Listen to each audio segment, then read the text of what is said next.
Stays crunchy. Stays crunchy. And milk.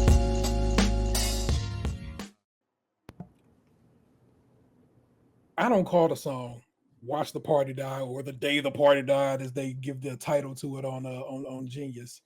I still currently will always refer to this song, no matter what. I don't care if Kendrick calls it something different, as Black Air Force Ones.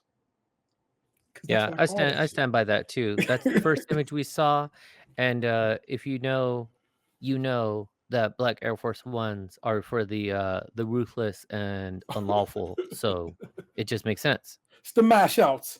You know Yeah. what I'm saying? you see Black Air Force Ones step on the scene, you A, go home, B, be ready for something. Like that's how it works.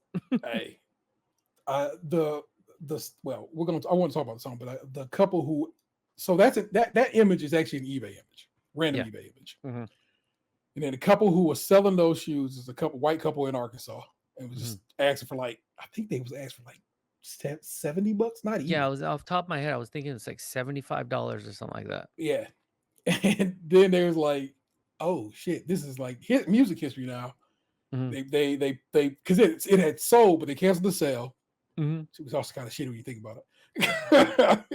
And then went ahead to try and attempted to auction them, and I don't know if the auction will work in their favor. One hopes it does. Yeah, I'm curious about the auction, and they're like, there's an option to like buy now for like 100,000 or some shit. Yeah, I yeah. was like, you guys are wilding. Like, Hey, I mean, because but if someone goes for it, yeah, get paid. You know, it's only too much if you can't buy it. You know what I'm saying? Right, The next man exactly. might like that's me. I need that. So I can't even be mad about it. But I just like 616 in LA. It's like this has now become one of my favorite Kendrick songs ever. That is not available anywhere. I mean, yes, you can go. People are posted on YouTube, sure. Yeah. I want it readily available via a music service that I depend on, not on Instagram. Like I just had, you know what I'm saying? I Where switched the tabs. quality ain't right. Like it's Yeah, I switched tabs and the music stopped. It's Yeah. like, nah, Yeah. bro, that's not what we doing here. Mhm. And I have gone now. I'm a dude who watches people talk about things on the internet. I love watching reaction content on YouTube. It's what it's one of the things I enjoy. And so I've been watching people react to this song, and in my opinion, sometimes getting it wrong, sometimes getting it right. But I've been wanting to talk about it to someone, and here you are, my homeboy, who I talk this talk with. And I figure we discuss some Black Air Force Ones. I can't. They say Soundwave and Jack Antonoff did this one as well. Who else they got on this production? Pasquet and Anka Trio Plus One. I don't know who these people are. That's the producers that Genius has listed on them. But I fuck with it, Jack Antonoff and Soundwave, who of course did 616 in LA, and which again I told you is like my favorite. So it's like I like the idea that Jack Antonoff could be producing hip hop joints. Right. And that so far, like the quality's been on point. Yeah. It's not like, he's trying to do a version of what hip hop is interpreted as. You know, it's like he's putting a spin, it's got a style, and it's like, you know what, this shit is kind of working. Yeah. And plus my man, like I said, slid on this track, boy. It's kind of lightweight dumb. Yeah. And it's like, and that's the thing. Like I said, I've heard some people saying, "Oh, it's boring, it's whatever." I'm like, we are listening to two different things. They want it more not like us. And not that I wouldn't take some more not like us. Fuck yeah, mustard on the beat hoe. But this hits like Meet the Grams, where it's just like, this is more of an experience than it is a movement. Yes. You know, like this is a different feel. It's got a little bit of like a somber tone to it. It's got darker corners to it. And it really just is like it's not a party jam.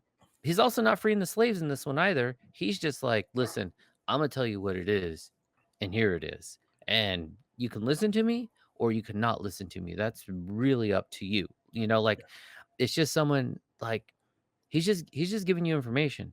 But also like I don't know where to go with this track. And what I mean by that is like I think this is going to continue to be, as Kendrick does, layers on layers on layers, where it's like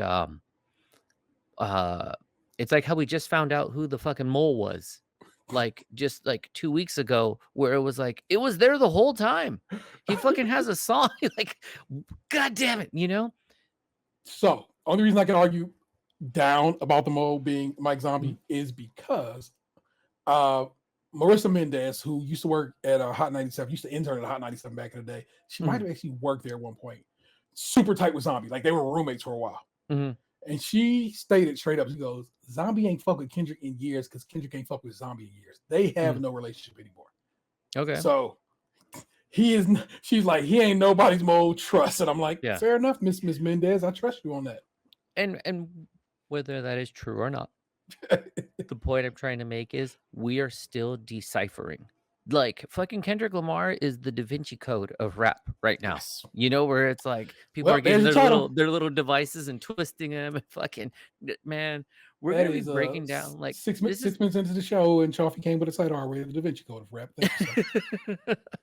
but it's like you know, this sort of arc of tracks could honestly be like I can see down the road where it's like understanding the layers of writing and Yeah, being part of like a college curriculum or even a high school curriculum where it's yeah, like this isn't just linear stringing words together. This is layers upon layers. This is depth. This is interpretation. This is triple double. All the combinations of entendre. Like it's so this track really fucking blows my mind because I'm like, is he saying this or is he saying that? Like it's really fucking with my head in a lot of ways because it's like in sometimes I listen to it and I'm like, is this still a Drake diss track? Is it a culture track? Like, hey, you guys kind of fucking got to get it together over here. Is it a, you know what? Like, we already went where we need to go. So I'm about to put this conversation to rest. yeah. Or as a lot of people are saying too, is this a fucking commentary on Diddy? The fact that it's 5 minutes, 4 seconds long. Is it noting that that's was it the area code for New Orleans? Like, it's it's a lot, dude. It's crazy. So oftentimes, dorks like you and I will Yeah. bandy about that this man is a Pulitzer Prize winner. Mhm. And we'll say it kind of like with because our dude is super dope. Yeah. But then when you get to something like this, Mhm. and you're like, yeah, he's a Pulitzer Prize winner. Oh, fuck. That's for a reason. Mhm. and Yeah. it is because his work is art that needs that becomes even better with interpretation. Yes, yes, because I mean, this is truly like and people might say, "Yeah, it's too soon, whatever," but it's like, when you think of, like or at least Imma speak on my experience, like, going through my college courses and learning about, like, the true poets, you know, and going through, like, Byron and all that stuff, you know, and, like, learning about, like, you know, was it the tigers Tiger, Tiger, Burning Bright, something like that, whatever. Like, it's you can take things for face value or you can really learn like, oh, that's actually a commentary on, you know, the current government at the time or whatever it is, like that this represents that. And it's like, Yeah. I just really need this dude to sit down and not do a concert and just do like a in the room, let's dissect your music because what is happening in this guy's head? Yeah. Like, I can't imagine. And then like when you hear the things of like, oh, he told this, you know, audio engineer be on standby because when I call you, we're going. Yeah. And then he's writing in real time. Like this isn't like, well, I've been crafting this for about 2 years now. Like when you think about people writing books and there's multiple revisions, he's just like, okay, watch. like, There's a part of this song that I think has something to do with something else that people aren't mentioning. We'll get to it. Like mhm, I said, we're gonna walk through it. In fact, yeah, let's begin just walking through it. yeah, let's go. I actually did these lyrics a couple weeks back, so this is Hmm. like kind of repeat in that regard. You'll still get your lyrics, worry not, people. Hmm. But this is, I think it's time to watch the party die. This shit done got too wicked to apologize. I'm gonna stop right there. Hmm. I feel like right there, in my opinion, he's saying that is a reference back to the beef and to this whole Lil Wayne not getting the Super Bowl and so forth and so on. It's like Hmm. it's gotten too bad. Like there's no me saying I'm sorry for any of this shit at this point Hmm. Yeah. because it's like what could have been because I told you This could be. He told you it could just be fun. It could just be singing and a good Yeah. time on Euphoria, Yeah. and motherfuckers took it places, and then it got too wicked. But he said it. He said it. Like, okay, that's Yeah. something you don't want to do. You take it there. I'm taking it further. So that one doesn't even need dissection. Literally told you to your face, if you take it there, I will take it further. Mhm. This is not something you want to do. And then the end result is you get, you shouldn't have did that. Yeah. So like right there, I feel like that's what he's saying. He like motherfuckers took it too far. It's too wicked now. It's got too bad. It's different. Get them whacked and disqualified. I mean, that's the whole, mob reference, whacked, disqualified. I'm saying. Yeah. We even kill the killers because they like taking innocent lives. Burn the whole village. We start over. It's really that time. It's like you're sick of hearing rappers rap because I'm going to say this is about hip hop. You're sick of hearing about rappers rapping about murdering this, that, and the third, and so forth and so on. It's just tiresome at this point. And I don't really listen to too much hip hop that is on some old gangster like in that regard any longer. I'm too old for it. Yeah. Too many people get killed in real life. I don't need that shit in my music. I just don't. Yeah. Burn the whole village. We start over. It's really that time. Same. That's exactly what he's saying. Like I feel like he's telling us straight up and down. We got to get past that shit. Yeah. Okay. It's just, and that's where I said too, like earlier, but is this also a commentary on the rap community, the hip hop culture? overall. Like, what's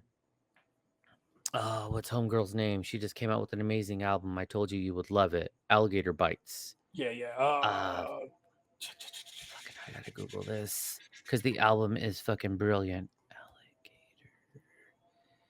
Is it Alligator Bites? Is that the name of it? I know I'm fucking myself up here right now. Son of a bitch. I'm just scrolling in our text because I know you put it in the group. So you think of the name, or you look for the name as I say what I'm gonna say. Yeah. We're hungry for like true hip hop. We're hungry for the diversity, and right now it's like rap in terms of like the greater accessible popular music.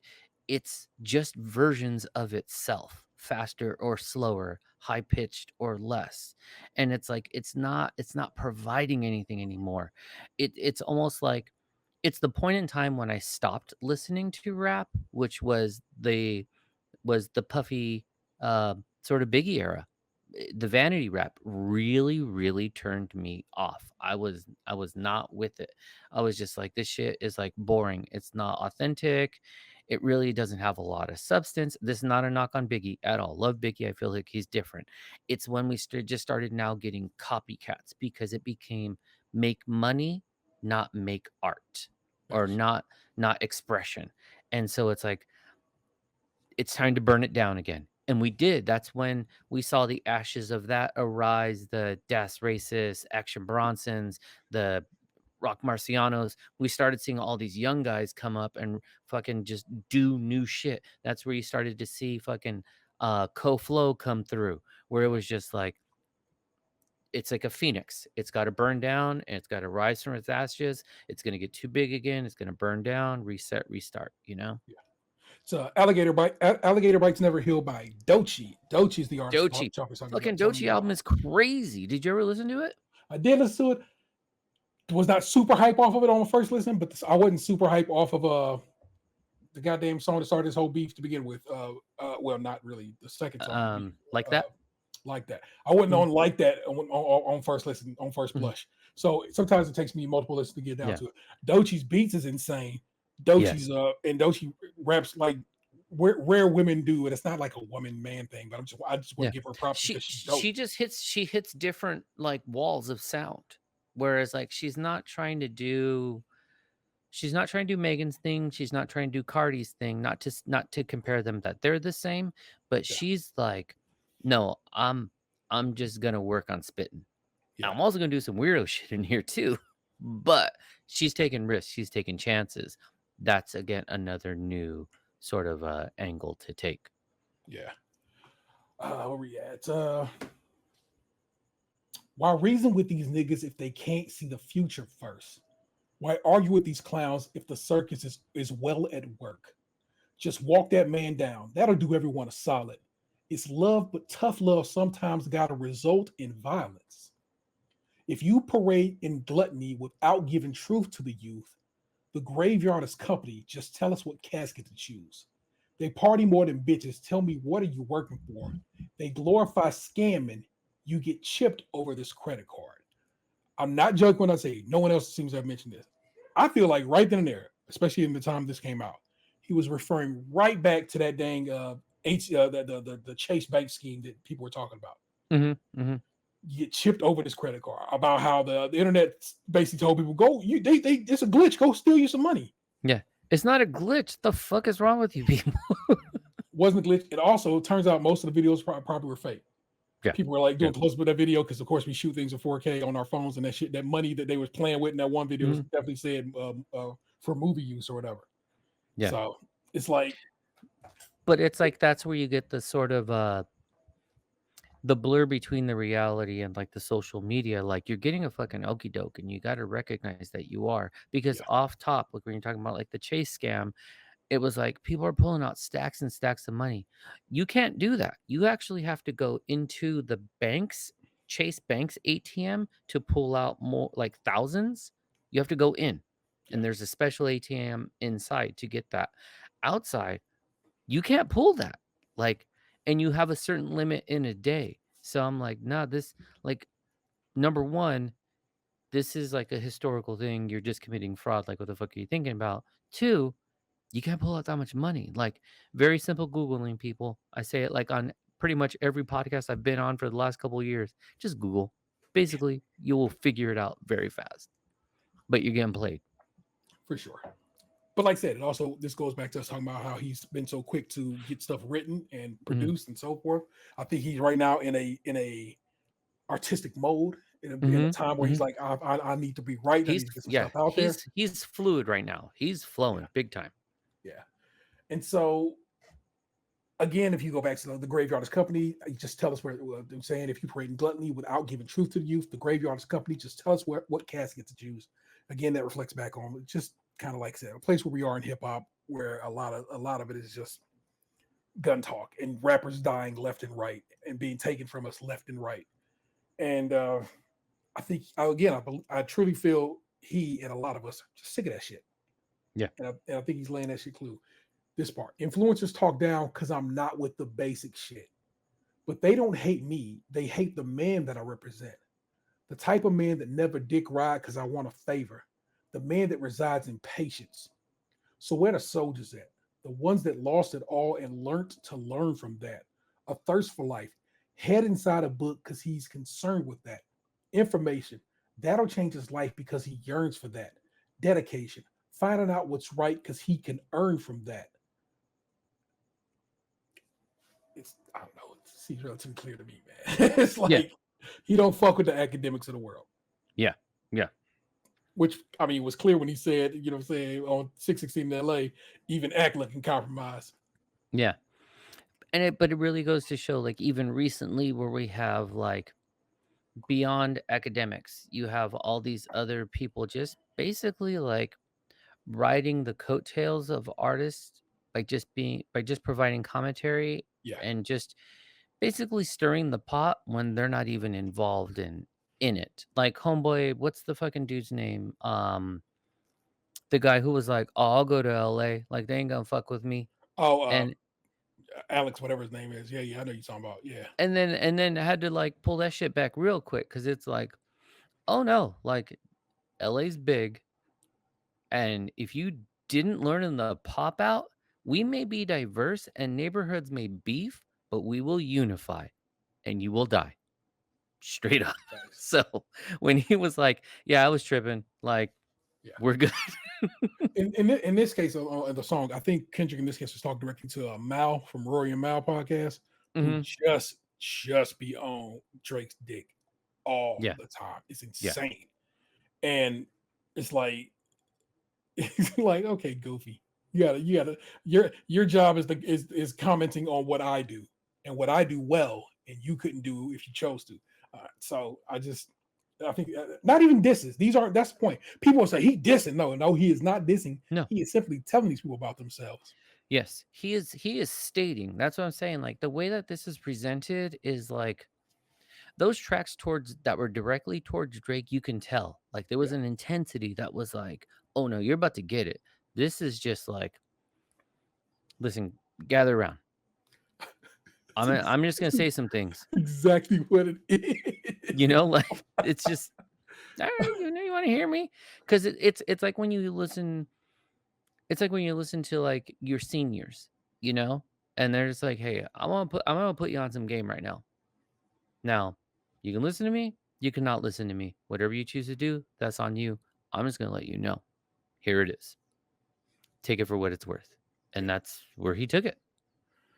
I feel for the women that deal with the clown and nerd shit.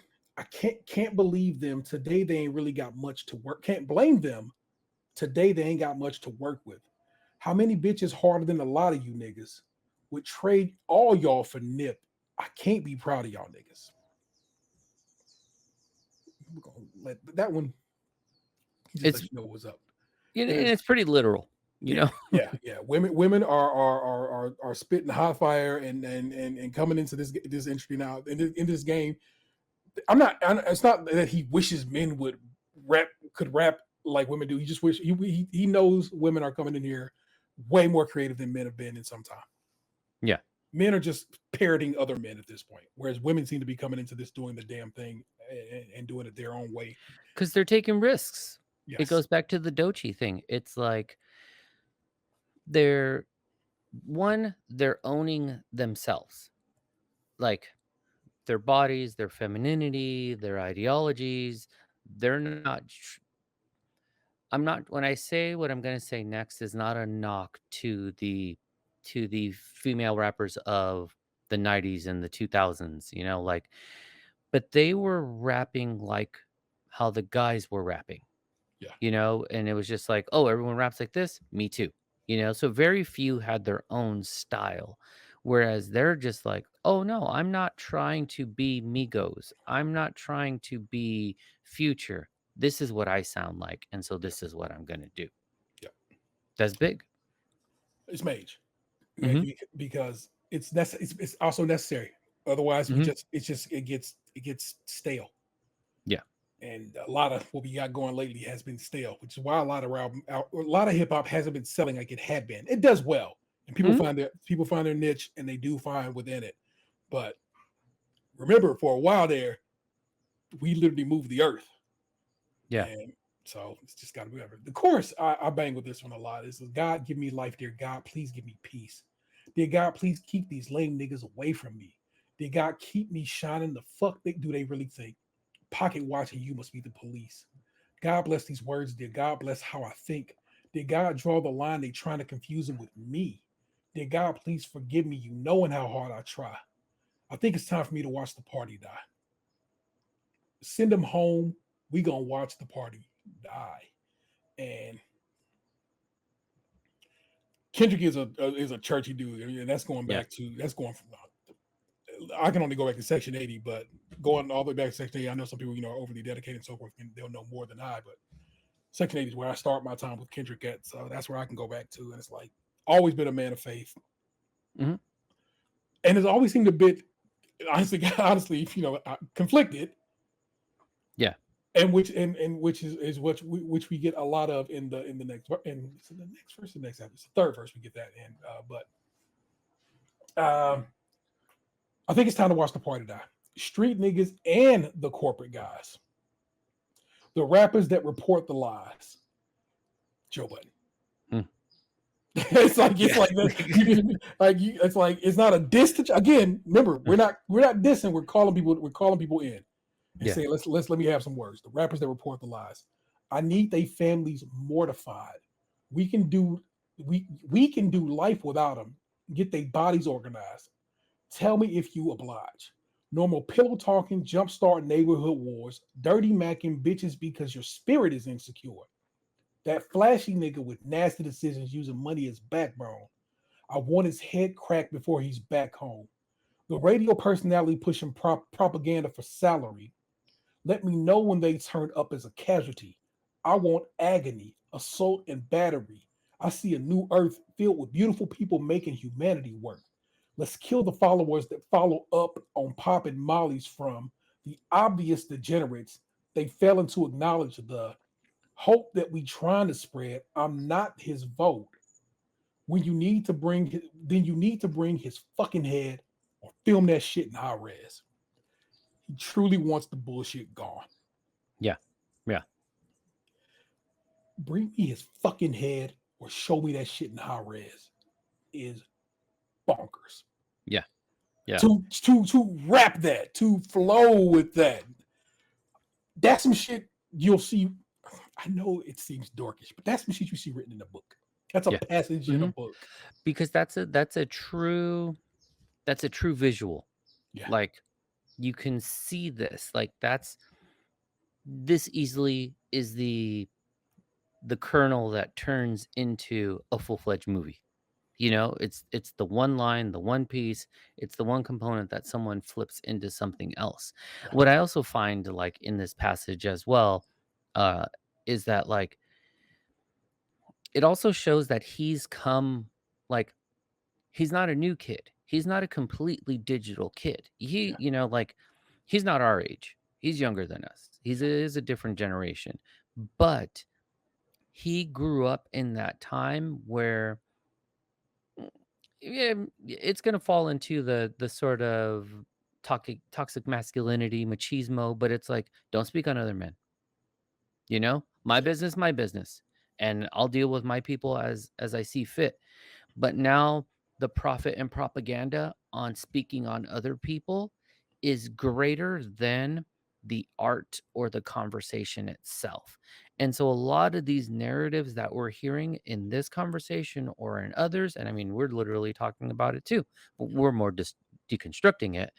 It's the perpetuation of like, this means that, go fight. He's dissing you, and it's like I don't really see that, you know, like, but that's what's getting your Joe Buddens and your academics subscribership.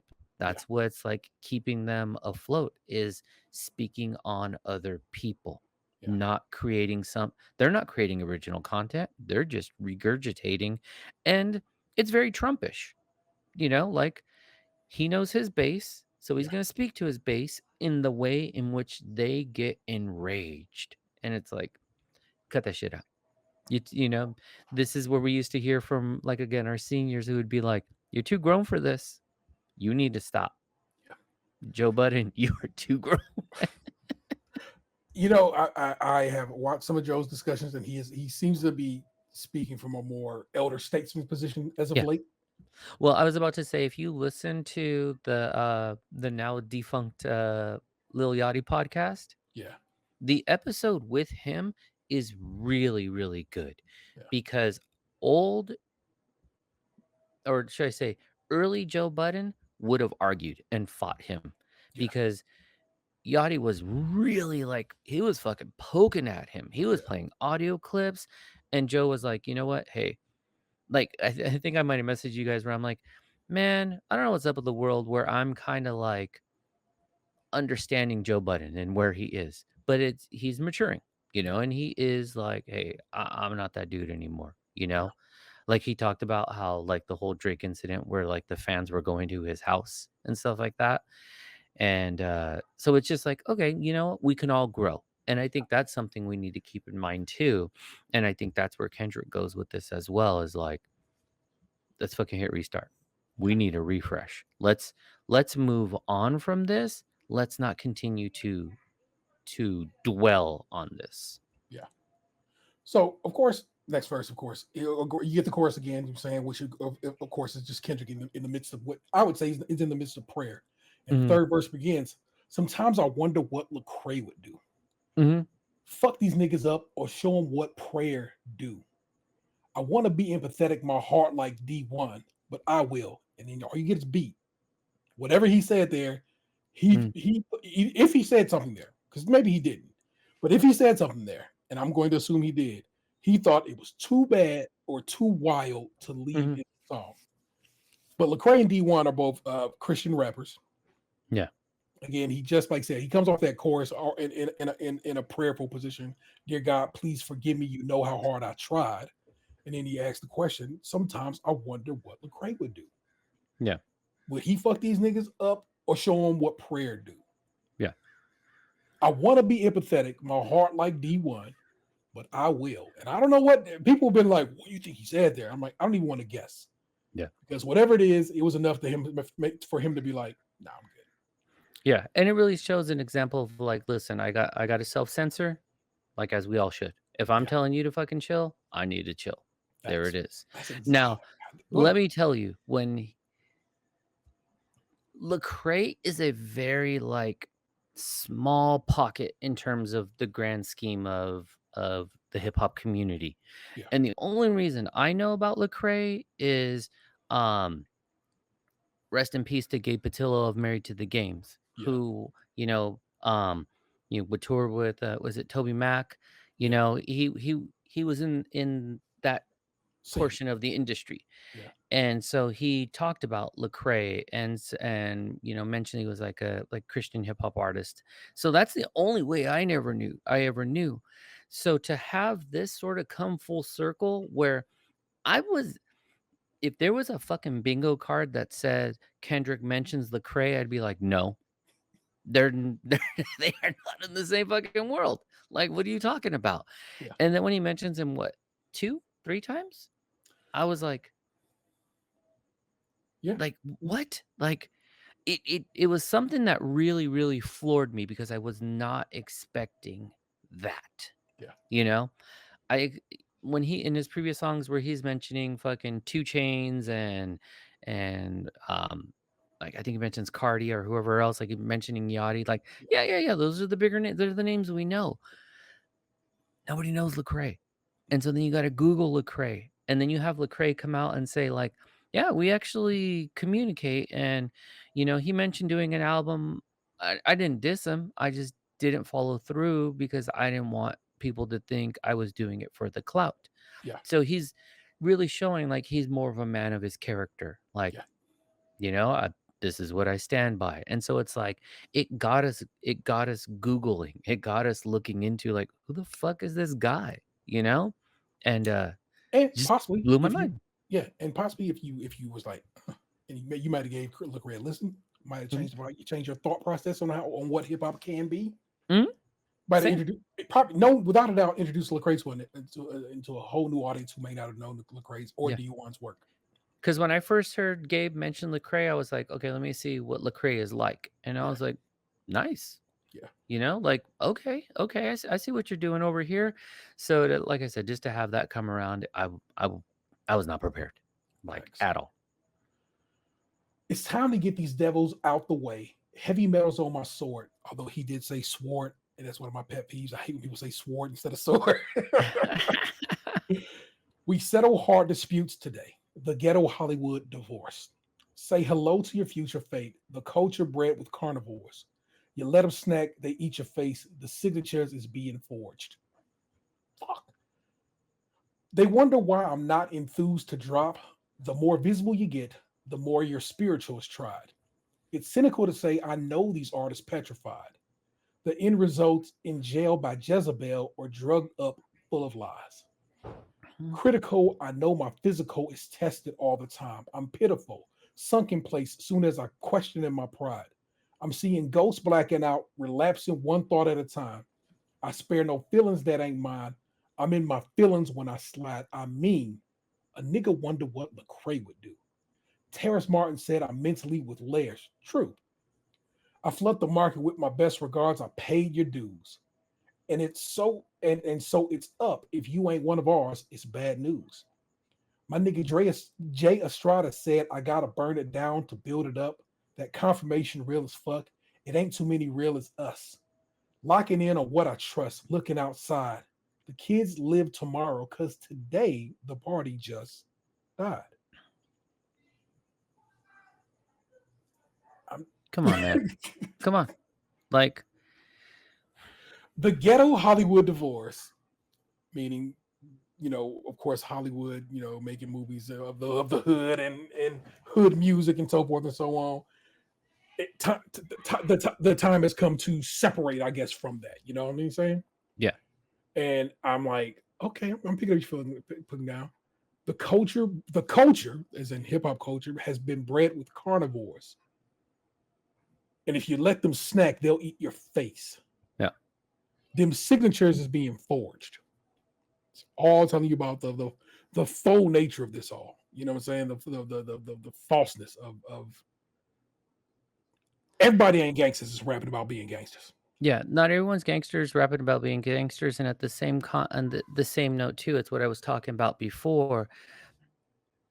The people pushing the narrative aren't even in the story. They're just like, so it's like you don't have anything authentic. You're not a part of this. You're not even a thought in the whole dialogue. You're just trying to, like he said, they're just there to just eat. They're there to eat, to devour, like fucking vultures. They're just gonna peck, peck, peck at the corpse. Yeah, yeah. Oh man, that confirmation real as fucking ain't too many real as us looking into what I trust. Looking outside, the kids live tomorrow because the day the party died.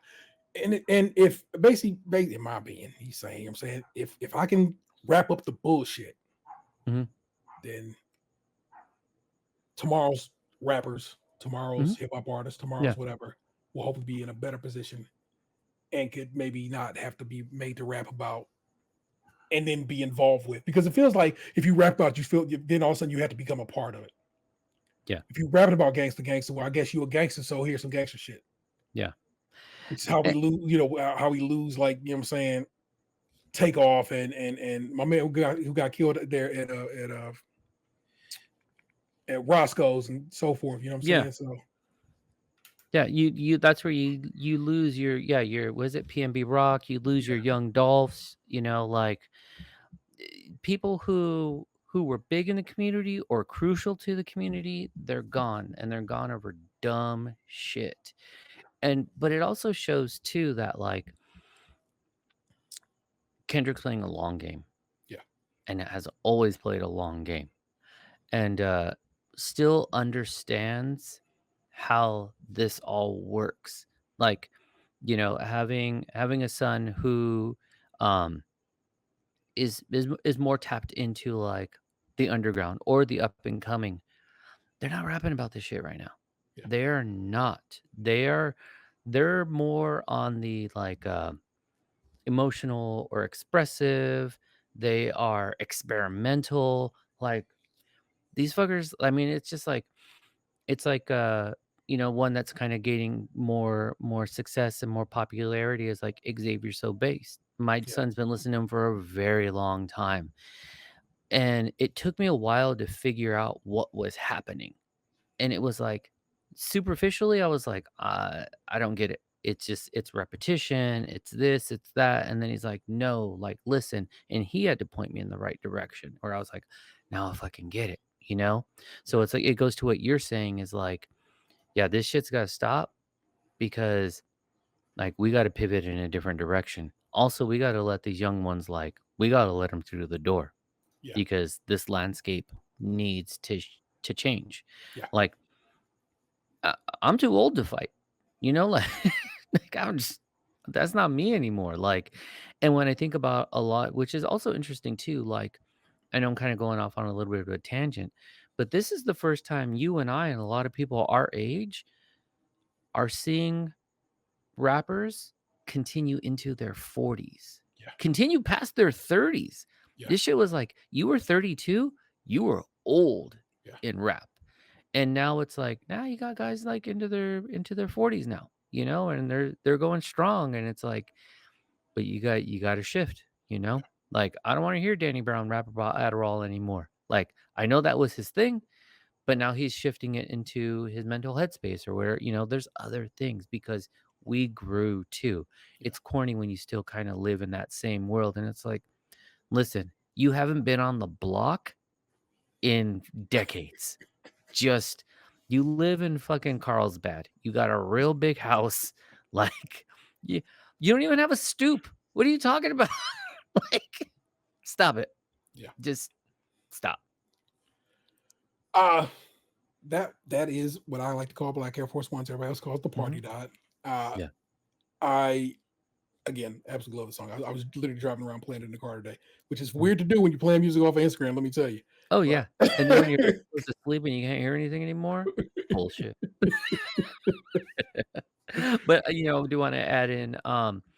Okay, so I bought the vinyl, that bootleg vinyl that's Drake versus Kendrick Lamar. yeah, And number one, I want to say I know that album, without knowing who it is, definitely was a Drake fan because it's described as being in sequential order, but yeah, the order is all Drake before Kendrick.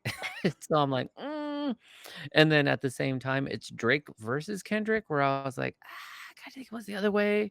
Like there's a lot. It's very Drake forward, yeah, but like to go back to what you were saying, like to be able to hear the pressing is phenomenal. It's so warm, yeah, and to hear 616, to hear Meet the Grams, not through an app, yeah, but like actually through my speakers, and like I said, like not having the fucking app go to sleep on you or a fucking ad pops up, but to just hear it play, it's like it's on point, you yeah, know? So I hope we get an opportunity to hear this like in a better format. yeah. I also like I hope that if and when this new album comes, I hope that none of these songs are on there. Same. Like I need something fresh. Yep.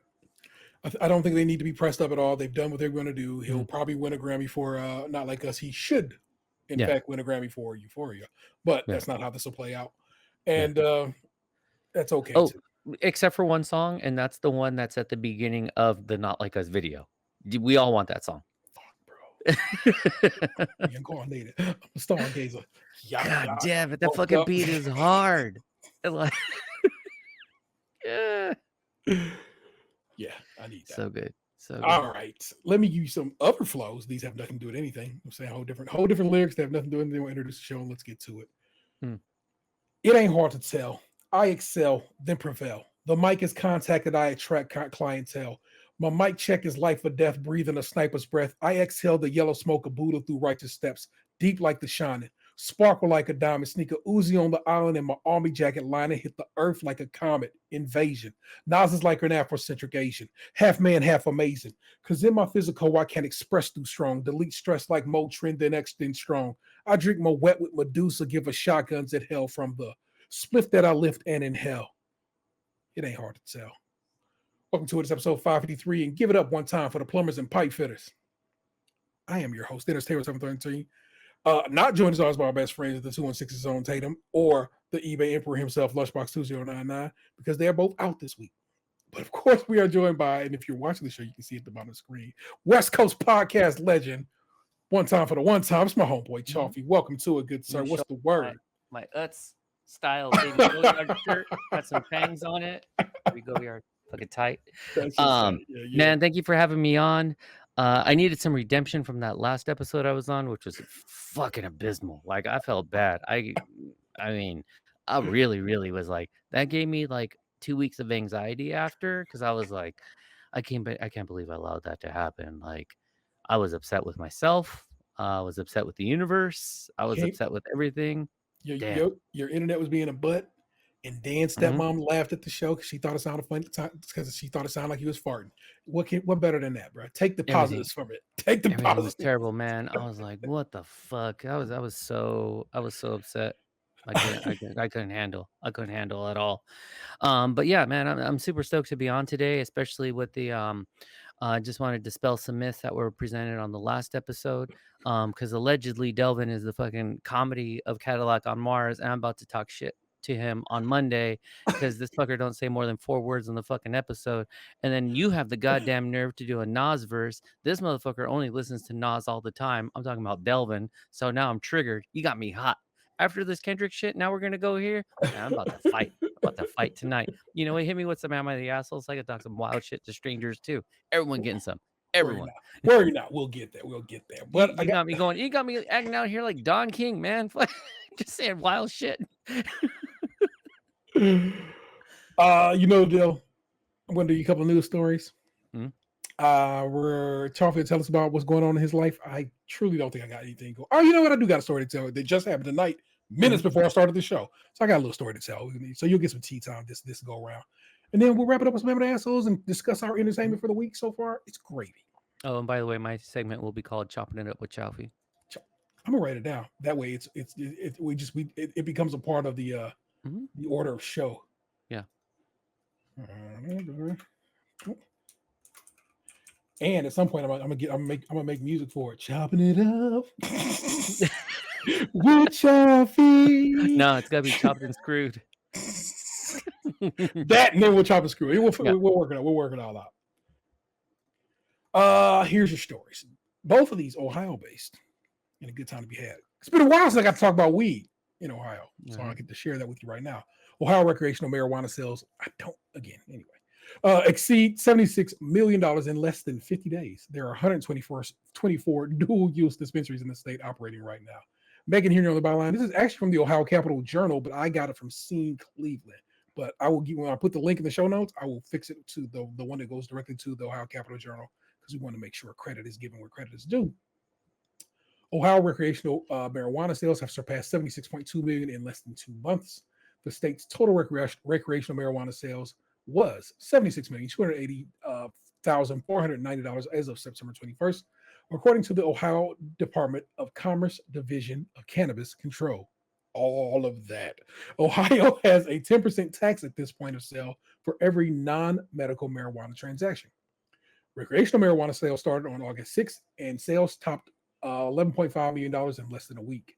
57% of Ohioans voted to legalize marijuana last November through the passage of Issue 2, which also legalized homegrown for Ohioans 21 and older with a cap of 6 plants per person and 12 per residence.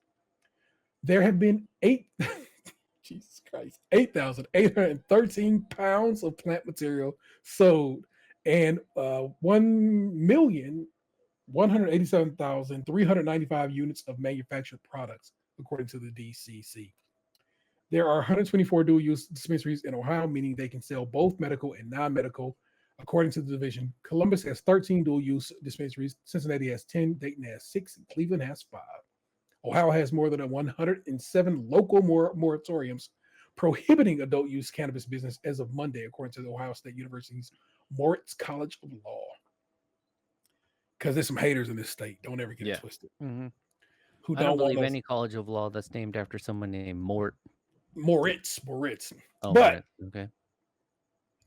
I actually heard a student who attended that college of law at my friend's weed college graduation. So I'm gonna give him some props because she was a great speaker. It really was. Wait, is this the friend who was like developing strains?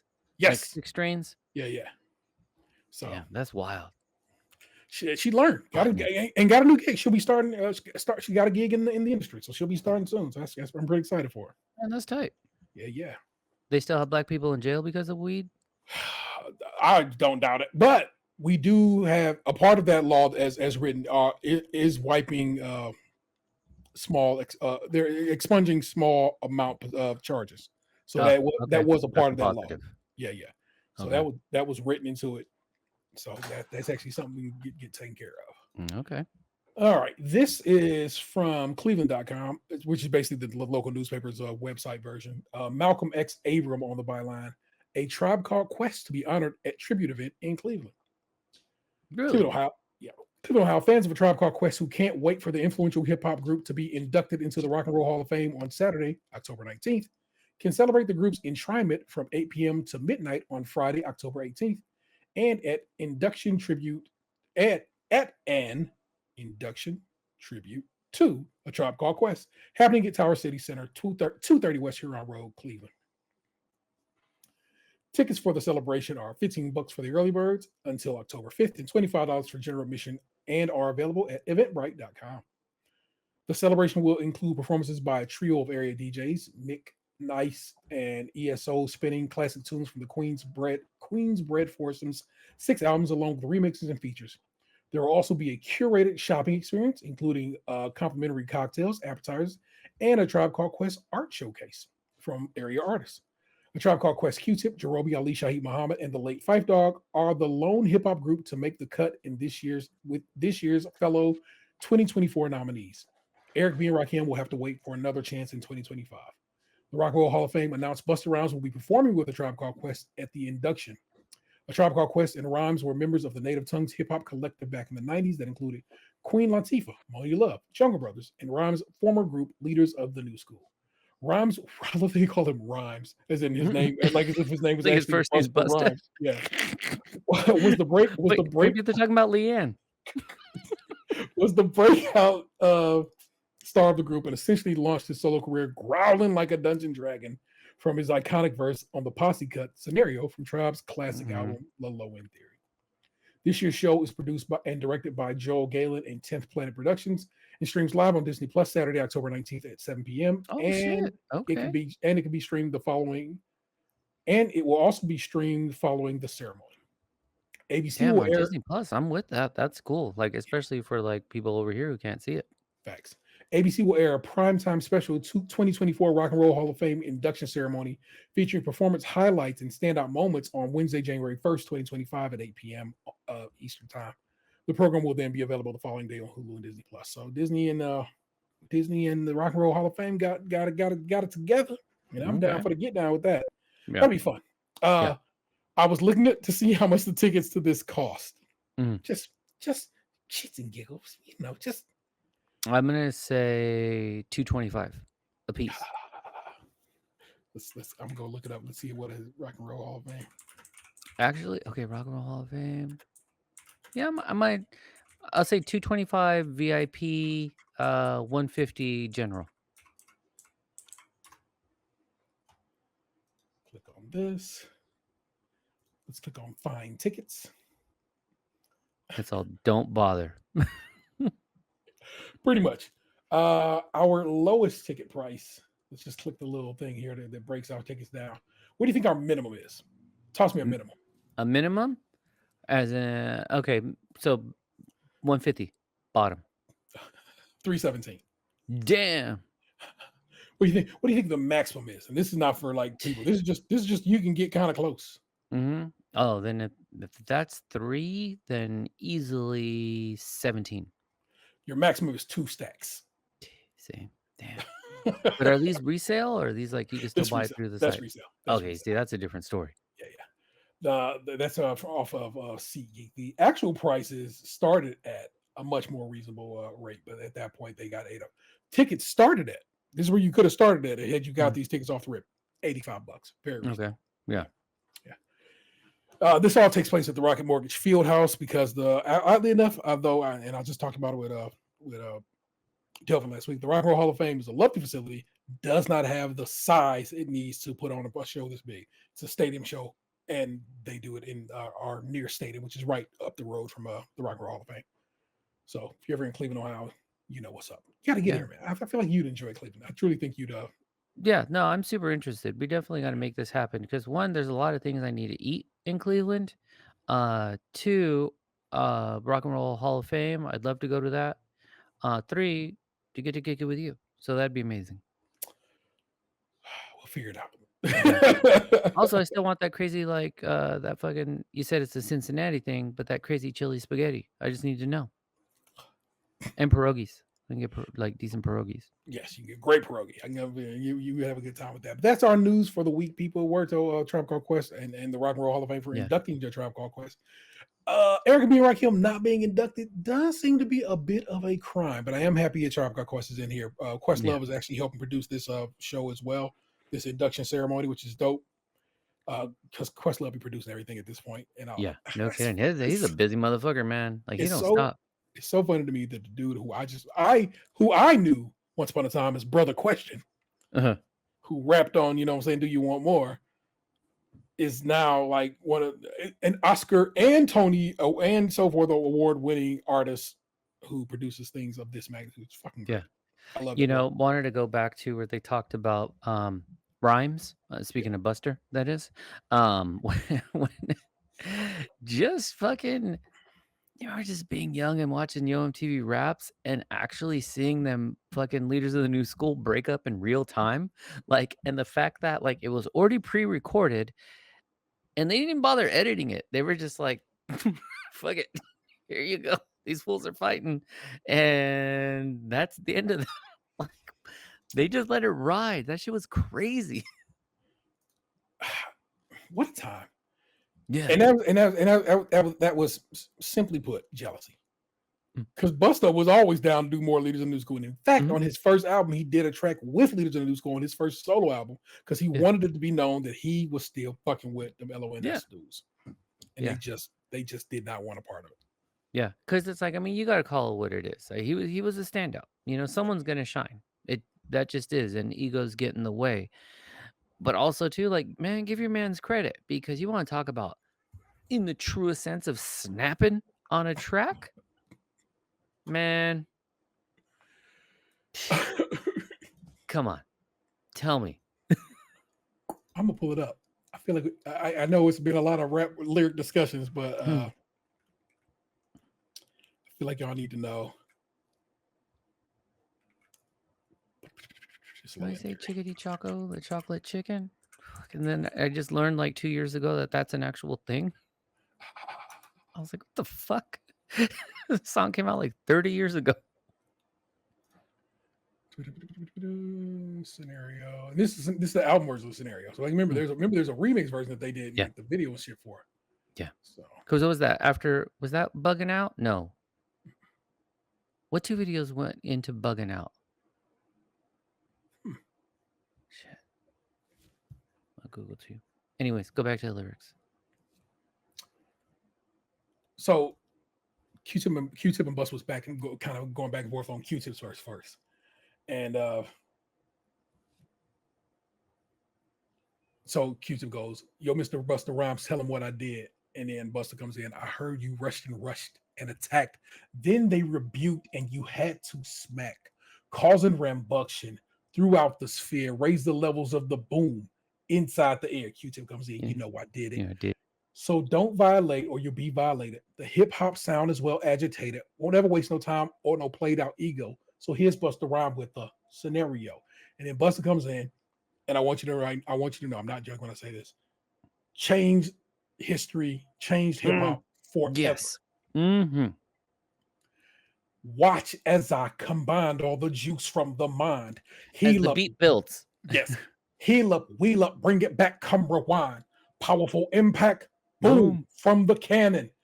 Not bragging, trying to read my mind, just imagine. Vocabulary's necessary when digging into my library. Oh my gosh, my gosh. Eating idle stew like the one pizza Taj.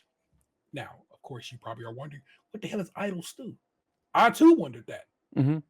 Some years back. Turns out it's just a dish. It's a particular here, it's also spelled, in case you're ever wondering what it's spelled. Oh, I can just click on it. They say it's a Rastafarian dish. I do not agree with that. Sometimes Genius be on some bullshit. It's probably just a Jamaican dish. Yeah. No fixed recipe, but of course, with the ITIL diet, it can be, maybe that's what it is. No, it can contain no meat or salt. Maybe ITIL is I guess it's a type of diet. Yeah. Now I need to know more about that. What is the ITIL way of doing things? ITIL, spelled ITAL, food often celebrated by those in the Rastafari movement. Okay, Rastafari soup it is. Well, because you're connecting with Peter Tosh. Yeah. It is compulsory in the Bobo, Ashanti, and Nyabingi mansions throughout the 12 tribes of Israel. The word derived from the English word vital, with the initial V removed. The emphasis on the letter I is done to many words in the Rastafari vocabulary to signify the unity of the speaker with God and all nature. Oh my gosh. It's part of vegetarianism and so forth and so on. Man, I just learned a lot off of just me. Yeah, you see, we're still learning. All over the track now. Pardon me. As I come back. As I did it, I had to beg your pardon. When I travel through the town, I roll with the squadron. Rah, like a dungeon dragon. Change your little drawers because your pants is sagging.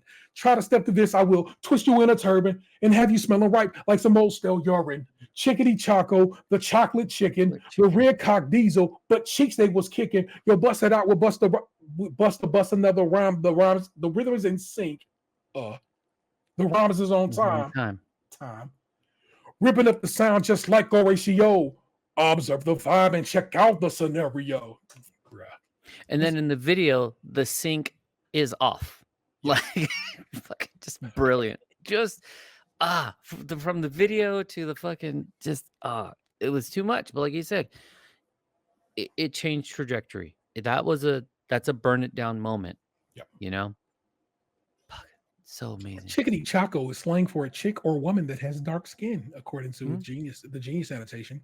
Later parodied in the Bare Naked Lady song 1 Week with the lyric Chickadee China the Chinese chicken. Mhm. And then later by Das Race's on Who's That, which references sample Who's scenario that throughout. brown? Bro, man, that's racist. That's a group whose breakup actually caused great harm to your boy personally. Mhm. Yeah. Yeah. No, like learning like Das Races was like I'm glad I got to see them live. I really, really am. Fuck yeah, you That did. was a fucking experience. What they did, like I said, that was the outcome after we went through the whole vanity rap era. You know, like it was just like it got street again. It got raw. It got a little kooky. You had Yeah, weird artists in the mix, but it was just like fucking Heems and Kool Aid D. Those fuckers can rap, yeah. and like they're very, very good. And it's more than just Taco Bell Pizza Hut. Like that's just a throwaway song. Which I know people chuckle at, whatever. It's a fun song. My kids still sing that song to this day. Oh yeah. Yeah. When that shit came out on like a fucking Taco Bell commercial not that long ago, I was like, damn, it still fucking clicks. Still does. The Still does. combination Pizza Hut and Taco Bell. It's just catchy as shit, man. Yeah, Fuck, hey. so good. So good. Well, Yeah. this segment is normally called First Up is Always is Tatum because it's the first one of the show. But Mhm. right now we calling it Chopping It Up with Chaufie. My man Chaufie, man. What's the good word? Oh, just let's see. Last time I was around. Okay, so right behind me, you can see my whip. Bango. I put my car in first local car show, and that was a really fun experience. Like usually the car is just set aside for me and my wife to just go cruising on the weekends. We usually we'll get out in the mid afternoon or the evening. Sometimes grab something to drink. Usually it's like local coffee shop or something like that, and just cruise Long Beach, and just kind of drive around and have a good time. But I was like, you know what? I think it's time to like try to put my car in a show, local show. Wasn't trying to win trophies and shit like that.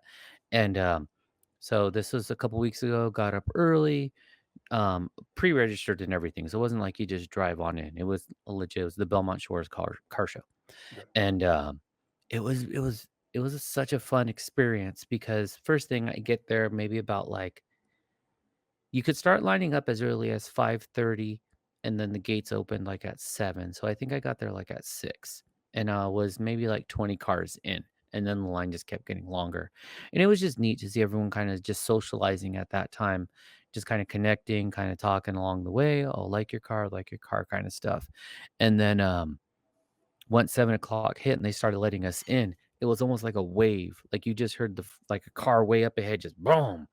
And then just like boom, boom. It was almost like that whole I think it's called like a Doppler effect where it's like the Yeah. ripple of sound. Yeah. And so it's coming towards me and then going past me. And I was like, fuck, this is really cool. And then found a good place to park. The weather was good. It was actually a really hot day. But something that it didn't dawn on me, and it's kind of like a no duh. Like people were taking pictures of and with my car. And I was like, oh yeah, like fucking people are gonna take pictures. Like holy shit. There's like girls posing and shit, and there's guys like doing fucking artistic, like trying to get a reflection off the rims. Yeah. And I was like, damn, this is like, oh, this is really fucking cool.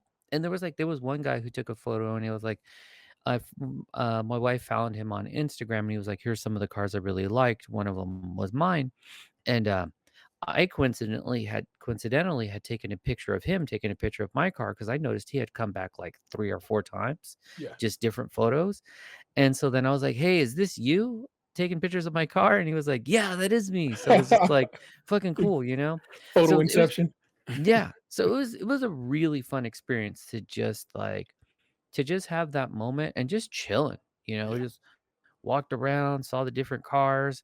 Um, I'd say the only like negative aspect that I had to this whole thing was fucking like Trumpers and Republicans. you know? Like there was one tent set up that was like, and it was like the weird Republicans too, where like there was a fucking lady like just like s- fucking evangelical, just spouting fucking nonsense at people. You know, if you cuss, you're gonna go to hell. We're not thinking about the children. I'm like, yeah, this ain't it. Or like cars that just were like decked out in fucking Trump flags, and it's like, can we just have like a car show? Like, if if there was some type of feedback, I'd be like, I don't care if it's Democrats, Republicans, can we just not do politics today? It's already like divisive enough. Maybe just let's have cars today, you Yeah. know? Not fucking people walking around and like just being idiots about it. It's like I don't know, it's just a buzzkill for me, you know? I was You just like got. I had to look it up. You got Helen Lovejoy. Won't someone think of the children? it really was like that. It truly, truly was. Because this fucking lady that was like barking the loudest, I was like, I know it's gonna sound terrible, but I was like, bitch, you ain't even got kids. Like you ain't been touched in decades. You yourself don't count.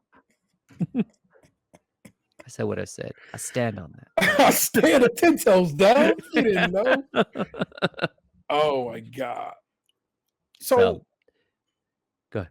more car shows in the future, right? At least one or two more, right? You gotta. Yeah, no, I'm thinking like I probably won't make this like an annual thing, but what Yeah. I'll do is like if I do like I need to get my interior redone. So if I do the interior, I might do it again or do another one. Cuz that was another thing I wasn't expecting is like windows are down and people are like leaving flyers in the car. And so Mhm. I maybe came home with like 10 flyers of other car shows. And I was like, "Oh, this is a thing," you know? Yeah. So you can kind of travel around. But one thing I do want to do is like a lot of places do like cars with coffee Yeah. and there's quite a few that happen around here, but as I kind of search through them, like some of them are like I don't really fuck with their ideology or like what they're kind of promoting. Yeah. But there's one in particular called like the Shoreline Shifters, where their thing is just pull up on the fourth Friday or fourth Saturday of the month, any style of car. We're not doing politics. We're not doing religion. We're just doing bring your car, have donuts, have coffee. We're in at 8, we're out at 10. Clean. It's And I was like, church. okay, I'll fuck with that. Like, yeah, Church. exactly. It's car And church. and it's right along the ocean. So I was like, you know what, Oh, that I can kind of fuck with. love it. Like that's kind of tight. So I just haven't had a free Sunday or Saturday yet to make it. Yeah. So, but it's on my to-do list. I was like, that I can do. So, Yeah. yeah, down the road for sure, definitely. It was just like I said, it was just a fun experience. So as I kind of clean up my car more over time, then I'll have more reasons because I don't just want to be the guy who's like, oh, you do this every year type of thing. Like, Yeah. I ain't fucking Santa Claus. Relax.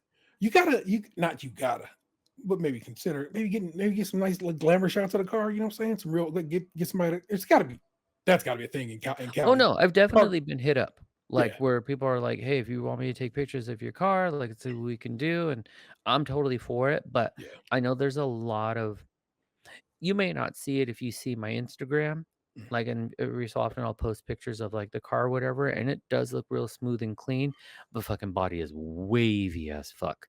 Um, because when I was so, like, this car I've mentioned on Cadillac, I've had this car's been in the family. It's a 68. It's been in the family since 68. Okay. Um, my dad drove it when he was young. I drove it in high school. Um, and at one point, one of my cousins who does like auto body stripped it down and was gonna like smooth it all out, cut out any rust. And he does really good paint, like fucking candy as fuck, man. It's nice. But then along the way, he ended up like starting to date some girl. And at this time, I like had a job. I needed to get to work. And so he was not coming through. And I was like, dude, are you gonna fucking fix this? Like, are you gonna finish the car? Yeah. I'll be there tomorrow. I'll be there tomorrow. And it was one of those things like I kept like arguing with my dad where I was like, do not let him fucking paint this car. He's gonna fucking give up. Like, he's already a sketchy dude. I think this is a bad idea. And he's like, yeah, but it's only gonna cost like $500. It's not gonna cost a lot because he's gonna do all the work. And then when he started fucking ditching out on us, I was like, this has now been 6 weeks. Yeah. Like, this is way too long. We've already done the work. The body's ready to go. Um, and so that I got frustrated. Fucking took it to Earl Scheib, like one of these cheap spots, because I was Yeah, like, I need to get from A to B. Like I'm yeah. in community college. I got a job. Like I'm trying to hang out, not fucking watch my car just sit here for weeks because this guy like wants to like hook up. If you want to hook up. That's fine. But like fucking, you committed to this, and my dad already gave you money. So I say that long story to say, so when you look down the hood, it fucking looks like the ocean. It's wavy as shit. Well, hey, it, that's the point of having something like that. You can Yeah. over time you can get it right. Mhm. Yeah. So, Yeah. and It's overtime. And when I win the lottery, like it's gonna be beautiful. that involves playing the lottery. When's the last time you played the lottery? Never. I'm that dude too. I Yeah. constantly talk about how I dream of winning the lottery and then Yeah. don't play the lottery because then I'm like, man, I'm $2, bro. I could have brought a couple of snacks aside. Right, man. Fuck. I'm like, you know what? Hey, Munchos are still 99 cents for the big bag. So That's your alt title. Munchos are still 99 cents, y'all. but yeah, so because it's funny because I was actually talking to my wife about this the other day. I was like, I honestly have no concept of how like the lotto works or what's the other fucking the ball mega Yeah, something yeah, whatever. yeah. I had no idea. I remember like back in the day it was like you had to match the numbers, but now there's like a magic number and these other fucking I'm like, what? Isn't it just you get like the fucking 7 numbers you win? Like I don't know. Bro, whenever it gets to, an outlandish number, you Mm, know what I'm saying? mhm. I'll go buy like 10 bucks usually get you, I think 5 tickets, Okay. something like that. And I'll go get somebody $10. Like, yeah, let the computer pick it. I'm never going to go through and pick, Yeah. I don't have numbers like that. And they'll be like, you want the multiplier or the power? I'm like, nah, guy, I don't, what is that? Is that extra? Yeah, right. Yeah, that's like, oh, do you want the deluxe? Like you going for I'm like whatever the regular size is. Like that's what I'm looking for. Exactly. You know, I'd like a large, I okay? like a No ice. large. Yes. 50 cents more, you get the extra. I'm like, no. Like what? No, thank you. That just means more ice. I'm not interested. Exactly. So I do and I always try to go to the same spot. It's a little wine shop around here that sells tickets because my hope is because I do know this. If you buy a winning ticket from that store, Uh-huh. they get a little bit of Mhm. kickback from the lotto commission. Yes. And the Been there. person who sold you the ticket also gets a little something, something. Mhm. And I always Mhm. want that brother to get a little something. I'm always like, if I win, bro, I hope you win. 'Cause Yeah. I want this to be our win. You know what I'm Yeah. saying? So I always try to go there whenever I play it. I have a specific spot I'll go to. And again, it has to be at numbers that I'm like, yeah, Mhm. I can waste $10 on this. No, I'm not gonna try to be super greedy, but if you ever win over 10, can I have $500,000? I realize it's just lotto dreams, but I'll be walking, you know what I'm saying, trying to get my steps in. And I always be like, "Yo, if I want a lotto, I can What would I chop it up do? this way, Yeah. look out for my folk and so forth and so on. Make sure everybody kids can go to school, make sure their Yeah. houses is paid off, blah blah. Yeah, it's always just standard goals, man. Just trying to make sure everybody's tight. I like that side of TikTok that's like if I win the lottery, I won't tell anyone, but there'll But be there will signs, and be signs. it's like a ton of fucking cats, or like it's like something random where it's just like, oh no, uh, like I got all the Utz chips or something, like just something fucking weird. Like those fucking crack me up. Dude, it's like always. I'm not a guy who wants to live in a mansion. I'm getting too old for Mhm. that. So Yeah, I would never want to like if I could just buy this house, I probably would. yeah. I want less stairs. Facts. And that's the thing. It's like I just feel like people win a lottery and they be fucking up their lives. I go, I bet you they do, Mhm. but maybe they didn't plan like I Right. Yeah, have. we're gonna be the guy who fucking figures it out. I'm Some of gonna them are get homeless it, like next week. bro. Like I said, what you have to do, what they like I said, I'm aware of the lottery on the specific level. I think they say, Mhm. I know they say. So like, if you don't want your, sometimes they'll be like, "Hey, this guy won the lotto. It's Stevie Joe from Yeah. this neck of the woods." Like, no, if you don't want that, you got to immediately put it in the trust because trust don't have to share who runs the trust. I'm like, all right, Yeah. well, there you Mhm. go. We do that, and you make it happen. What would be your first purchase if you won? like extravagant out of pocket purchase, or like just like bill shit, like because I just pay my car off. You know what I'm Yeah, saying? aside from the bills, for sure. I Yeah, mean, we'd yeah, knock yeah. out the bills. That's definite. What the fuck would I It's buy? like the T wants this today.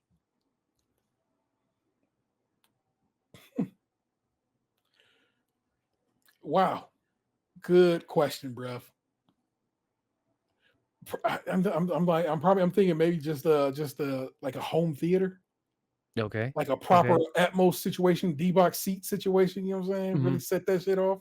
But that Okay. involves, of course, buying a house and then, what I'm saying, and all that comes with that. So it's like hmm it's a lot to make that happen. But maybe Now we're something talking in about that stairs vein. again. Like Jesus Christ, you can see what the problem is. yes, Probably, yes.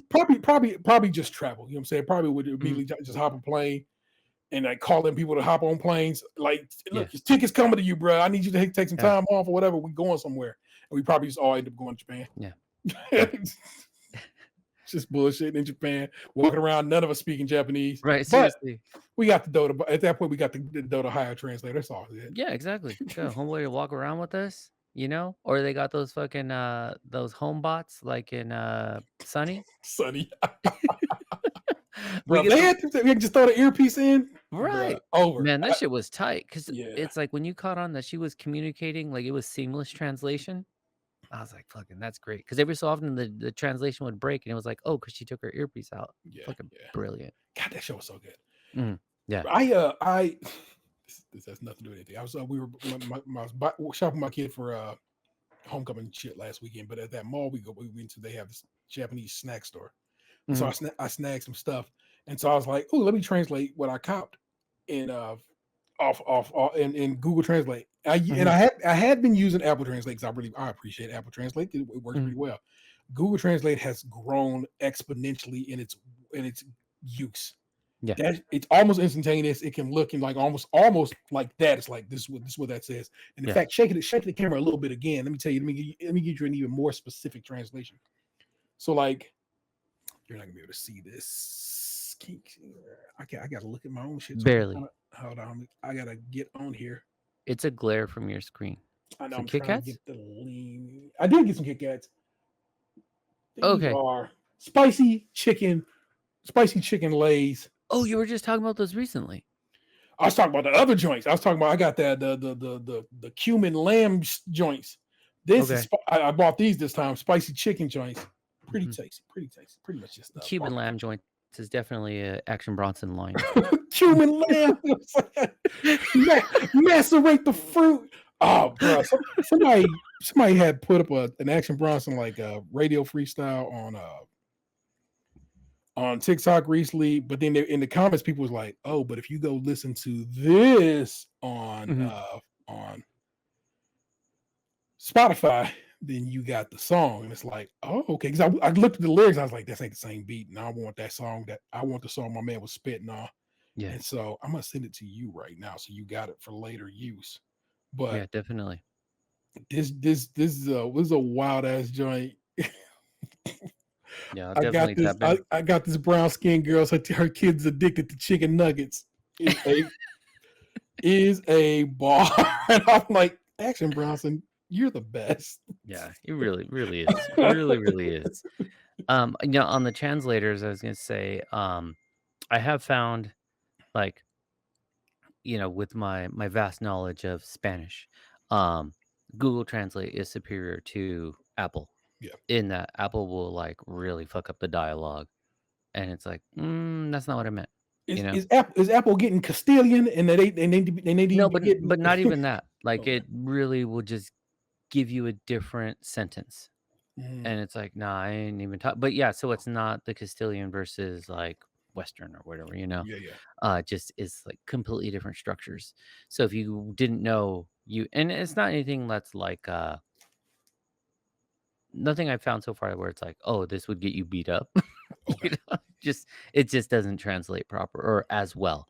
Okay. Um, but I would say it's more like Google is probably 8 out of 10 times, whereas the Apple is maybe 7 out of 10 times. Not a Yeah. ton, but Yeah. they're not both as accurate as they could be.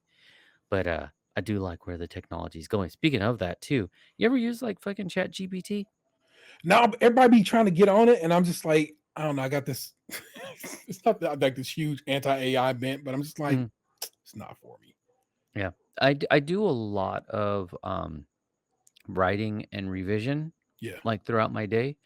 And man, I've really fallen in love with using it because I can, and once you learn how to, you know what it is? It's like, do you remember the old like fucking troll?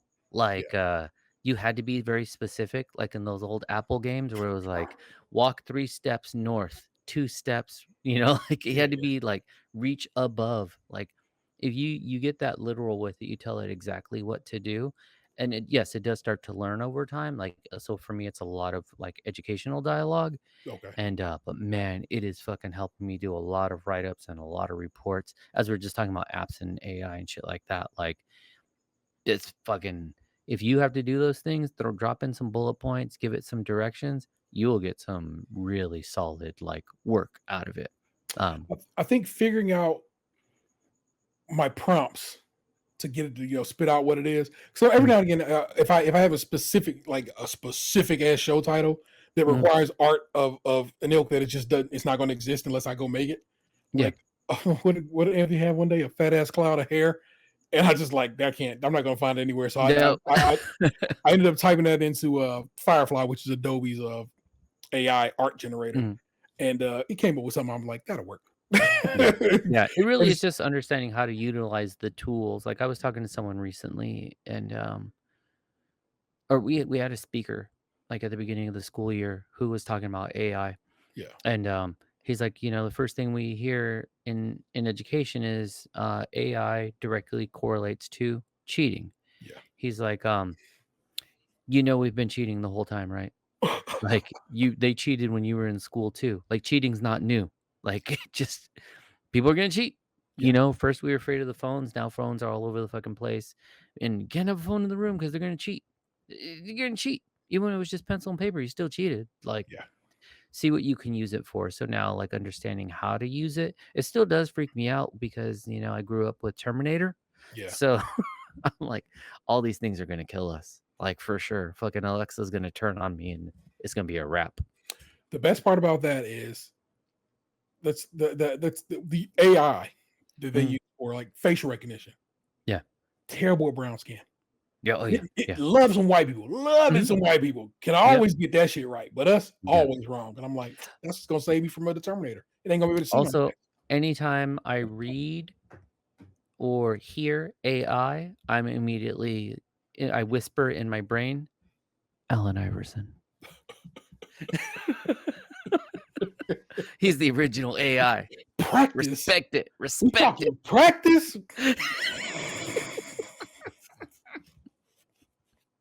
One of the greatest scenes in Ted Lasso ever. I want you to know. Hands down. Takes that speech and makes it into something amazing. Well, speaking of, what do you think of this potential season 4?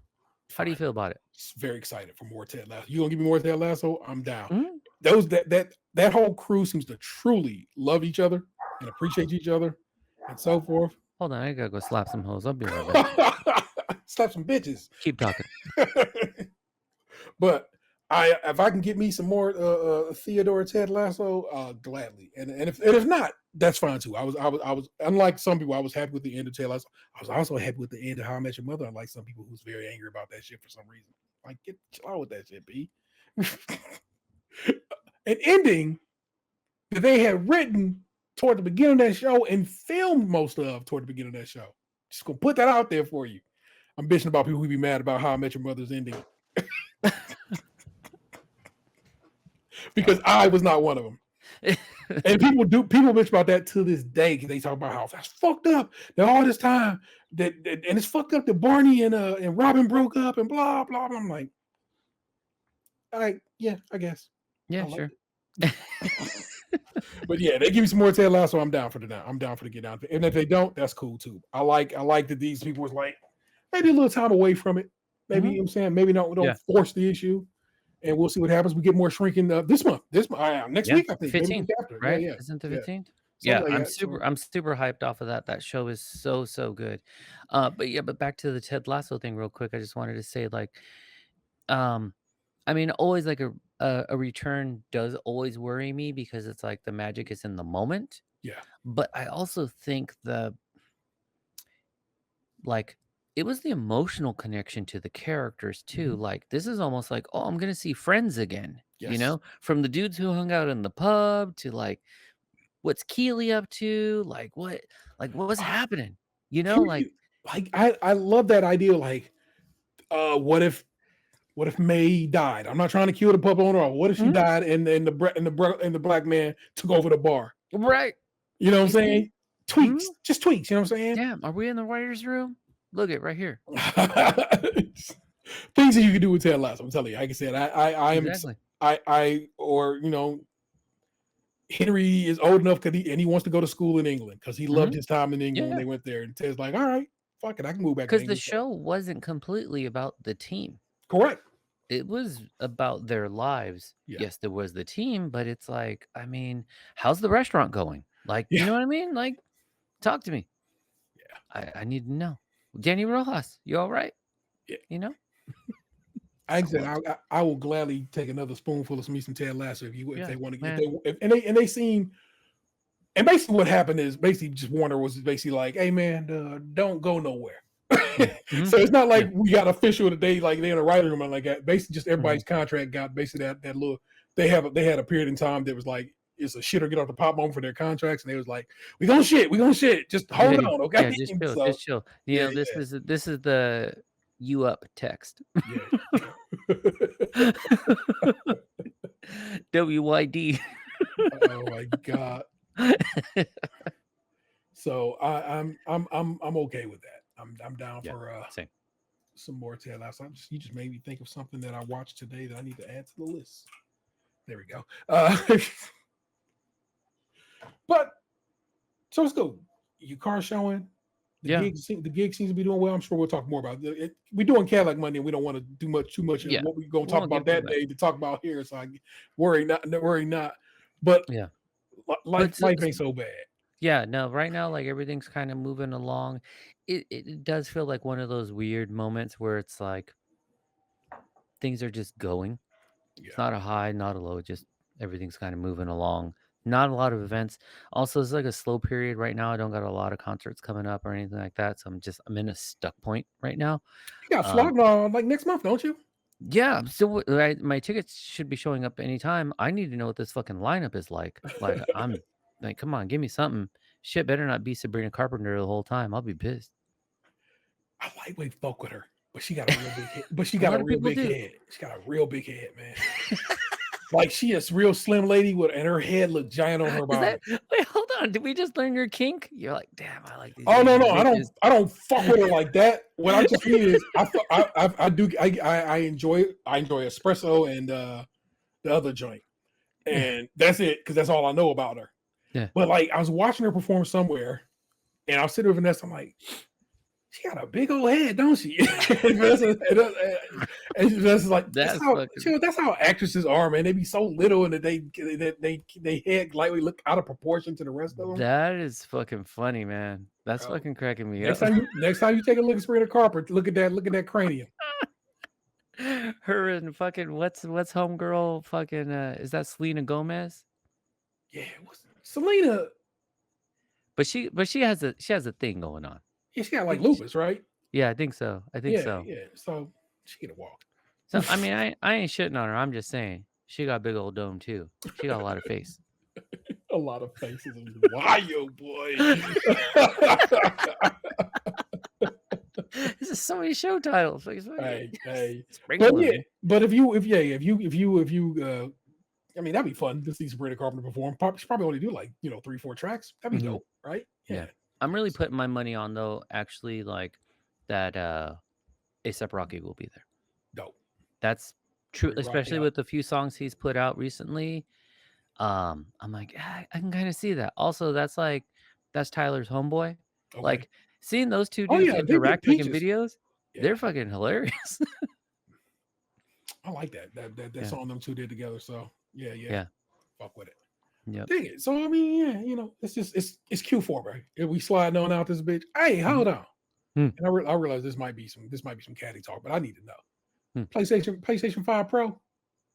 Nah. Feel Like good about that. I'm not shitting on the Pro, but I just man, these eyes are old. Like I'm wearing glasses. I Going to the can't eye see doctor. Going to the eye doctor tomorrow. it.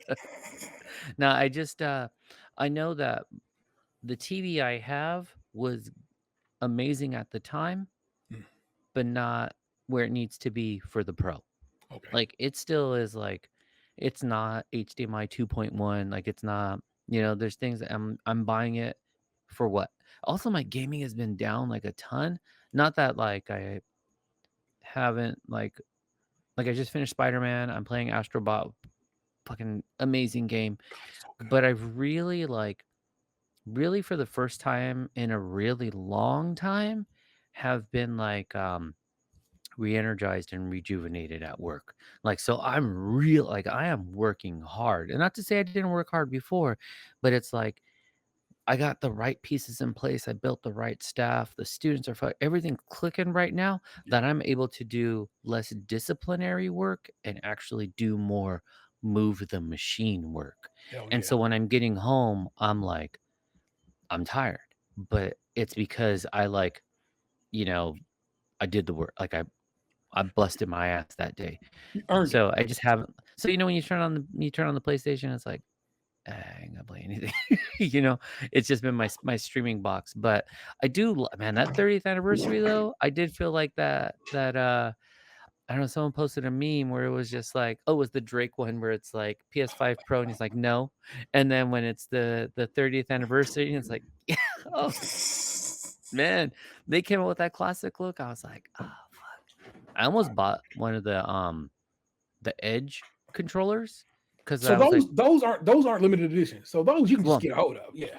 true, but and I've fully had it in the cart, made it in the queue, was like, all right, I'm gonna get it, and then I was like, $200, I can't do it, so I didn't pull the Oh, trigger. the Edge. I'm thinking of just the dual sense. Yeah, No, no, fuck I was that. like, because I really do want an Edge controller because when they had the DualShock, the back buttons, Yeah. like where you had the adapter, I use the fuck out of those back buttons. I love them, and so I really want a controller with back buttons. Yeah. But I'm like, nah, I can't do $200. So hopefully on like a Black Friday or something, I'll get like a budgeted version of a dual set or Edge controller. Yeah. But I can't bring myself to spend 200 right now, especially these kids always be needing something. So That's what it is to raise a family. exactly, you gotta make some decisions. So speaking of games that have not gotten any play, Yeah. you got Zelda. Oh, the Echoes? Yeah. The most I've done is Lick the cartridge. that. And I bought this because I loved it. Beat it on Xbox. 1,000 played it on Xbox, if I remember correctly. And that is Tunic. Okay. So a part of Tunic in the game itself is you are slowly but surely building an instruction booklet for a game, an old school game. So it's fun to do that. And in this case, they give you the full instruction booklet that is a part of the game that you're building. Oh, So that's tight. Yeah. And I just plus I want to have it on a cart, you know what I'm saying? I played it digitally and I wanted to own a physical copy of that, and it was on sale at Best Buy for like Was that $35. on Game Pass? Yeah, it still is, if I'm not mistaken. Is it so? Yeah.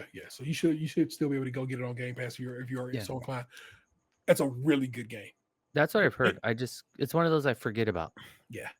That's a I own it. I might replay. I'm actually thinking about replay. I'm not supposed to talk about games. Can't help myself at this point. We down slide. Yep, might already happen, man. Because Yotai is coming out. I'm thinking about doing a replay of Tsushima. Yeah. And, probably won't start that no time soon, but it's on. You know what though? That's smart because Yoshima does have it's a different control scheme. Yeah. So it might be good to get back in and kind of get familiar with the controls. Get them sticks right. Yeah. And I played that on PlayStation Pro. I never played the PlayStation 5 upgrade. Yeah. And in fact, I paid for the fancy version on PlayStation 4. Like I have the Steelbook and the nice version because once they showed that game off at was that an E3 or whatever summer gaming event, I was like, that's right down my street. I needs that. I'll tell you this. Yeah, it was beautiful on the Pro. Yeah. And that was one that I was like, oh, and it's it's better on the 5. Yeah. Just it was those fine details. It just pops more. It's more vibrant. Like, and as fast as it moves, it just it's a fucking beautiful game. So I own Tetris Effect on PlayStation 4, and I bought the upgrade for PlayStation 5, and I hate it because it's 2 blocks of Tetris on my thing. It's the PS4 version and the PS5 version. And so I don't want to pay for the upgrade for Tsushima because I don't want 2 boxes on my damn screen. Got it. So I probably will try to find a disc version of the PlayStation 5 But version. now I think you can remove one of those. Okay. Yeah. Maybe. Because what was it on? I think there was something. I can't remember what the game was, but I remember my son showing me like, oh, you don't have to have 2 anymore. You can delete the other one. Gotcha. Or like you could specify now. Okay. And I think it might be one of those default things too, like on the background, like you can set it to where it'll always invert controls or whatever. It's like in the system settings. I think it'll always do the PS5 default or whatever. You figure it out. You just send me the information. And I will get it done, sir. Please. I ain't gonna do that. It's hard enough to get me on this podcast, man. You're trying to get me to do more work. I really just want you to ask your kid and have him tell you what to do. You dodo bird. I'll text him. Except, he's gonna respond to me with bruh and a middle finger. So it's all good. Well, there you go, y'all. You'll get more of this action Monday on Cadillac on Mars. We do it live there too. Monday about 9 o'clock Eastern. If you're in neck of the woods, 6 on the West Coast. So that's get ready for it. Let me hit you up with a spot of tea. Word up, the pinky's out because it's motherfucking classy. Right, I'm not joking. 30 minutes before we jumped on, out of nowhere, Vanessa's like, my sister's up the street eating pizza. She's gonna come through. I'm like, all right. That's me working diligently at the video I wanted to have in this show that I did not get to work out, y'all. But she comes through, right? And they're chatting, blah, blah, blah. And her sister's like, oh, we went to the store around the way and I bought some records. And Vanessa's like, oh, go get them. We can play them right quick. She brings in these records. Great records. There's a Fall Out Boy record and Paramore record. Okay. So, all due respect. But then they get to asking questions about records. And your boy is like, yes, please. So I'm talking about records, it's going off, and I pull a record out to show them. And she's like, what? They make color records? I thought they were all black. I go, pfft. She goes, do you think they got gold records? And I go, I think they got gold records. Hold on. I'll show you one. Yeah, listen, I'm going to show you shapes too. And I immediately go to grab Maxwell's Urban Hang Suite because I know that's on Gold Vital. But I'm like, no, you know what? And I can't remember if I have it under Maxwell or Urban. And it's like, I'm gonna leave that be because it's called Maxwell's Urban Hang Suite. So I'm like, it should be under M. It was not. But I was like, what's John Legend's second album called? And I had to remember what John Legend's second album called because I know the person I have of John Legend's second album once again is on this gorgeous gold, and it looks like almost like liquid gold. It's just it's a beautiful, beautiful pressing. That's what I was gonna say. Is it one of those swirly golds, like the marble gold? Yeah, where like it kind of like looks like gold is embedded into the record, even though it's not. You know what I'm saying? And so I pull that out and show it to her. She's like, whoa. And I'm like, oh, yeah. Because she basically asked if they have silver or gold. I'm like, I'll get you a silver one. Pull out Stillmatic. Stillmatic is a beautiful silver vinyl. And I was looking for my Saba Care For Me record because that one comes on as a gray. It's actually more gray than silver, but it's a beautiful vinyl. But I show her all these and she's like, and Vanessa's like, you got to show her the Blood record. I'm like, oh, you know what? That actually is a real cool record. I have Mortal Kombat 1 and 2.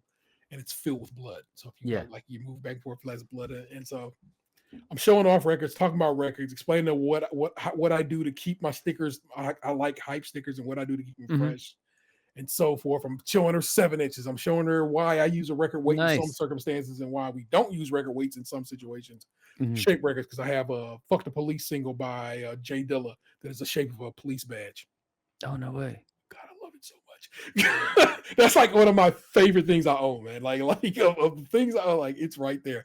I explained to her how I have this postcard record that came in Magna Carta Holy Grail. You bought a specific copy of Magna Carta Holy Grail by Jay-Z. Oh yeah, that's the one where you had to cut it open, right? Yeah, I had to fucking injure a record sleeve to get that postcard record out, and the postcard record sounds like ass. Because guess what? It's a postcard record.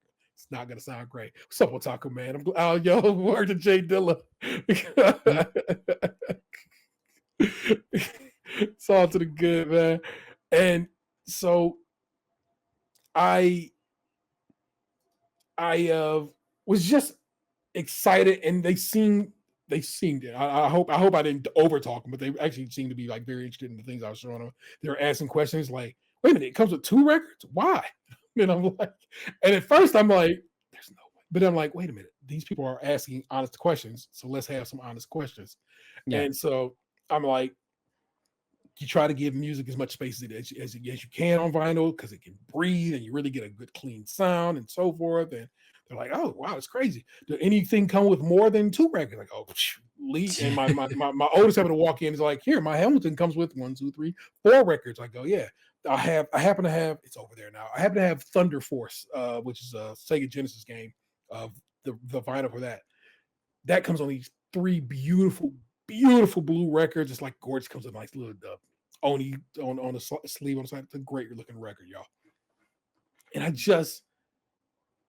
was geeking out proper, but in a good way, just as educational. I'm telling them about turntables. I'm telling them about head shells. Yeah. You're in the zone. You're hitting the fucking zone on this. I pull out my Fisher Price joint, which you can't see it. It's back there in the window, but I pull out my Fisher Price turntable because I got one of those too that I fuck with every so often. It's just like, it was really great to talk to, I'm saying, basically my sister-in-law and her kids about records and why records are dope to me and why you might fuck with records and or not, you know what I'm saying? And it's a good time. And like, her nephew, as he gets older, like, is like, "Oh shit, okay, I see what you're doing, big baby." Like, because like you can kind of see like there's a lot of records over here on this side of the house, and so I have a whole little setup over there. It's my turntable right there, my receivers right there, my good speakers. This is my whole. This is basically my area of the house. You know what I'm saying? Chaufie bought me a dope poster, which is the grand taxonomy of rap names, which is framed over on the wall right there, and so forth. And it's like that's. Well, we are on camera, people, so let's just take a look at my little corner of records. As you can see, there's the grand taxonomy of rap names, right? Can I do it with the finger? There it is. Nice. That's Tom Jones. Yes. It's not unusual. This is a Spider-Man, and it says "Swing through your town like a neighborhood Spider-Man," which is Spider-Man in a Wu-Tang beanie and a gold chain and some Nikes on, and a boombox on is there. So that record that looks like a boombox. That record, that painting right there is a painting my kid made when he was a little younger of a record. That's the moment of truth of Gangstar. That poster is older than my children, older than it came out. I got that poster when that album came out, which was a very long time ago. Now I gotta kind of situate this camera. But I like being able to just jazz it up about my hobby. What are my hobbies? What are my you know what I'm saying? What are my main flows? And it was dope, and like it was a good time just sitting there chatting up with them about that shit. You know what I'm saying? Me and Chaufie talk records all the time. You know what I'm saying? Yeah. Especially if we come up with some shit that's a wild colorway or something that sounds real dope, or a wild color that don't sound so dope. But still, I will oftentimes be in the hip hop vinyl subreddit, and somebody will be like, "What was they talking about?" No, this was actually on Instagram. I follow somebody on Instagram, and he pulled out a repress of the Chronic that I actually have the one that same copy of, and I was like, "Man, the bass is super thin on that." And somebody trying to come in there and argue the point with me, and I'm like, "Why do you say that?" And I'm like, it's a known that all the represses of the Chronic for years now have just not been of excellent quality. And the bass is super thin. It don't rump like it should. And he's like, "Well, maybe it's your sound system. What kind of head styles are you?" You're like, "Listen, man, I'm not playing the fucking the suitcase record player here. Like, I know what I'm talking about." It's at one point I'm just like, "Okay, baby, you got that." I'm not going to fight you about records, bro. I know to my ears that bass sounds thin, and I have other records where that shit rumps like a motherfucker. I can tell, and there you go. And I don't know, man. I had a good time. Just a surprise visit that turned out to be more a visit for me than it was for Vanessa. Nice. It turned out just because they, of course, hung out and talked a little shit, but I got to talk about my shit with them, and that was real fun. You know what I'm saying? So I like that, and that was a real fun time for your mans. And there you go, hanging a little family time, like I said, right before I got on the microphone here. Basically had to kick him out to get on the microphone. Like, all right, y'all, shit to be done here. Let's just get on the way. But I gave her a couple of sleeves, you know what I'm saying? Because the records came with sleeves from the store that sold them, but they put their stickers on the outside of them, and they stickers don't peel off for shit. It's like I'm like they ruin shit by doing this. You know what I'm saying? They give you whack ass covers. I go, let me use a couple of new ones. I go, open your records like this, unless they're gatefold, and I go, and if they're gatefold, I'll tell you how to, if you want to keep your sticker, how to keep the sticker, and so forth. It's like, just holler at me. I go, if you want to do it big, I can show you how to do it big, and if you don't trip off of it. Just have a few records and enjoy what you got. So Now, do you the inner sleeve, do you use the paper or do you buy the like the rice paper plastic or whatever it is? sometimes I think I only got a couple left. Sometimes I will swap out from to archive quality bag situation. Most of the Mhm. time I leave it as is. I'm not too whatever about it. I'm not too precious about it. I was Okay. early in my collecting days, but now I was like, wait a minute, I own records that are older than me Yeah. that still play and sound fine. Mhm. So I'm like, it can't be that big a deal. Yeah, cuz you see like TikTok gets me because then I'm like I have the same thoughts where I'm like, yeah, I have picked up some older albums. They just need cleaning more than anything else, And so then I clean them up and they sound great. Yeah. But then when I listen to TikTok and I'm like, fuck, do I need to be doing this? Do I need to buy these? Like, I don't know. I get in my head about it. Yeah. Yeah.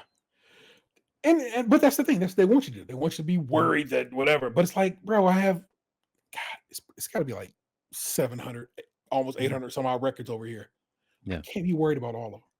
Speaking of records right now, because then you were talking about Straight Outta Compton, which reminded me that I love a remix version that was done by a DJ called Kid 606, Mhm. Straight Outta Compton, and it's distorted, digitized. It's a crazy one, and I just bought it on Discogs, white vinyl, test pressing for $4. So shout out to me. Bro, don't you? I particularly love a deal, Yeah. and so sometimes shit like that comes through. So right now, like I want that Chapel Roan record, but they keep selling it for $50. Hmm. And I'm like, I don't know what is going. Also, and in that realm of physical media, they put up the Daredevil, Wolverine, Deadpool, Hmm. 4K steelbook. They Yeah. want $65 for it. Wild. I'm like, y'all ain't gonna take away physical media, and then when we want someone to try to charge me a fucking arm and a foot, fuck off. Yeah. Yeah. So it's like I'm not buying that chaperone at $50. I will not. It's simply there's no disrespect to Ms. Roan and her work. I gets down to get down. Yeah. Records should be priced like they should be priced, and it's bullshit that you're making more of them and then charging more. Hmm. That's the antithesis of what capitalism is supposed to be. If there's more of them, it's supposed to be charging your boy less. Yeah. So Definitely not the other direction. yeah, so plus, when I like I said, I bought a couple of new records like from people that or pre-ordered some stuff, and I, what I'm saying, paid 20 and some and tax and stuff like that there. So records are still being made at proper Mhm. prices for your mans. And I ain't like I said, you ain't gonna get me on no bullshit. Got me trying to pay $50 for that shit. I'll find it, and if I don't, I don't. No worries. Yeah. One thing that I'm because a band I really like is Interpol, Yeah. and Interpol, though they are a New York-based like band originally, they have a strong love for Mexico and in particular Mexico City.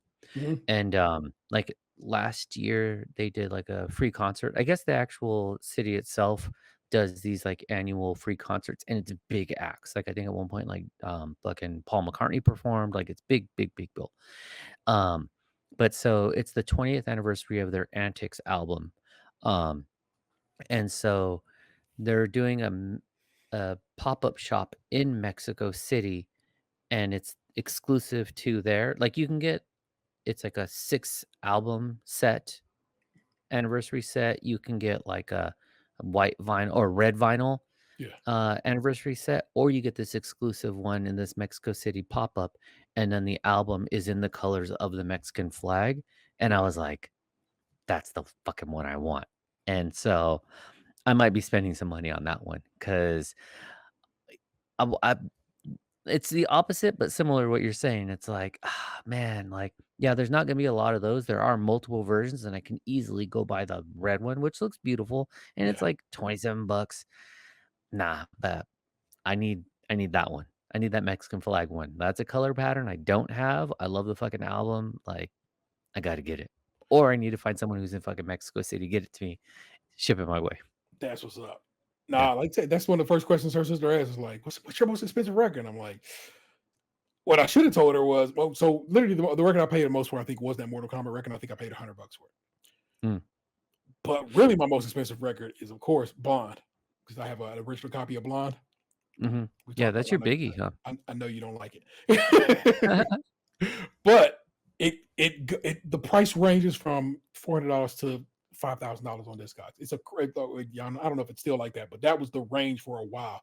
It's like that's wild that record has such value. It's valued so highly because, like I said, so they make so few of them. So Yeah. that's truly my most expensive record, but it's not what I paid for it. I think I paid $30 plus shipping, or maybe 25 plus Fucking shipping. what a come up. I bought that record on the day it went on sale on Thanksgiving in Mhm. 2016 or whatever the fuck it went on sale. So that's what that one is. Yeah, $500. I think recently for me, aside from the one I just literally bought right now in real time, I pre-ordered the latest Cure album that comes out in November. Yeah. They have so his option was like black vinyl, white vinyl, or this like silvery gray marble, which I Yeah. don't have that colorway. So I was like, okay, perfect. Then that's the one I'm gonna get. And then recently I was my wife was talking a lot about Hole. And so we were just like, you know what? I was like, I don't live through this. Okay. And then I got a really good it's fucking beautiful. It's a pink, like pastel-y, slightly translucent, glittery fucking vinyl. Yeah. It's a beautiful fucking vinyl. And I think I got that bitch for like $15 or something like that. It was a score. Big Donnie. What's up, What up, Donnie? sir? The boss. It's all love in the building, sir. Thank you. Thank you. Mhm. We're just bullshitting about records right now, good Yep. sir. Mm-hmm. And Chaufie Cop Hole. And Yeah. someday you will act like I. Don't think I don't know. Don't think your boy don't know. Damn, man, he really went there. I also like that this fool fucking sang it like he was singing Lithonia, all emo and shit. All of a sudden, I just imagined T with a little swoop over his eye, with a little lip piercing. Whew. Yeah, not your boy. Not your boy. Man, y'all, that's how funny because you bring up a whole Courtney Love, of course, just became a grandmother to Tony Hawk's son. Yeah, that shit's crazy, huh? That like What? So these are a couple of lineages that have occurred recently. Frances Bean Cobain is I don't know if she's married to, but yeah, she's married. They recently got married. Married to Tony Hawk's son. Mhm. Millie Bobby Brown just got married to John Bon Jovi's son. Oh no way! I didn't know that. Yeah. I'm like, this is like the people I came up with is now, of course, they are marrying their kids off, and they are like, I'm like, this is crazy. But the fucking Francis Bean Cobain and is it Ryder? I think it's Ryder. I don't know Tony Hawk kid. Like to know that your grandparents are like your grandfathers are icons in like, their own situations too. like they're You know what I'm not saying? just like they shifted their genres. You know, like they're not just like, yeah, he's good at skateboarding. No, he is skateboarding. Yeah. You know, like he wasn't just part of grunge. It's like, nah, he was like the face of grunge. You know, like, the fuck, man. That's crazy. I love it. I love everything about it, man. I saw somebody, what did I say? Eminem's about to become a granddad too. It's like, Yeah. it's crazy. It's crazy, man. May I not become a granddad for a very long time. Yeah. Yeah. Anyone listening don't have kids? I mean, have kids, but like they cost a lot of money. Just letting you know. Bruh. You could be traveling and eating like mad foreign snacks. I just had to pay for my child's yearbook. I have my kids' senior pictures here that need to be paid for. Homecoming again is this weekend, so I got to give him bread for that. It Mhm. is it's a lot. It's a lot, y'all. It's a lot. Oh, I had to pay. I got to pay for ACT. Guess what? Guess I was taking the ACT cost, y'all. How much? $100. Damn. Fucking bullshit. See, that's why I couldn't be buying no fucking Edge controllers, because I know that like this is in my near future. Yeah, bro. I gotta save what I can. It's a wild time. It's a wild time. I'm trying to look for a second job, man. I'm like, damn, this ain't working out for me. Wait, we got to go back to the fucking buying lotto tickets. Let's revisit that.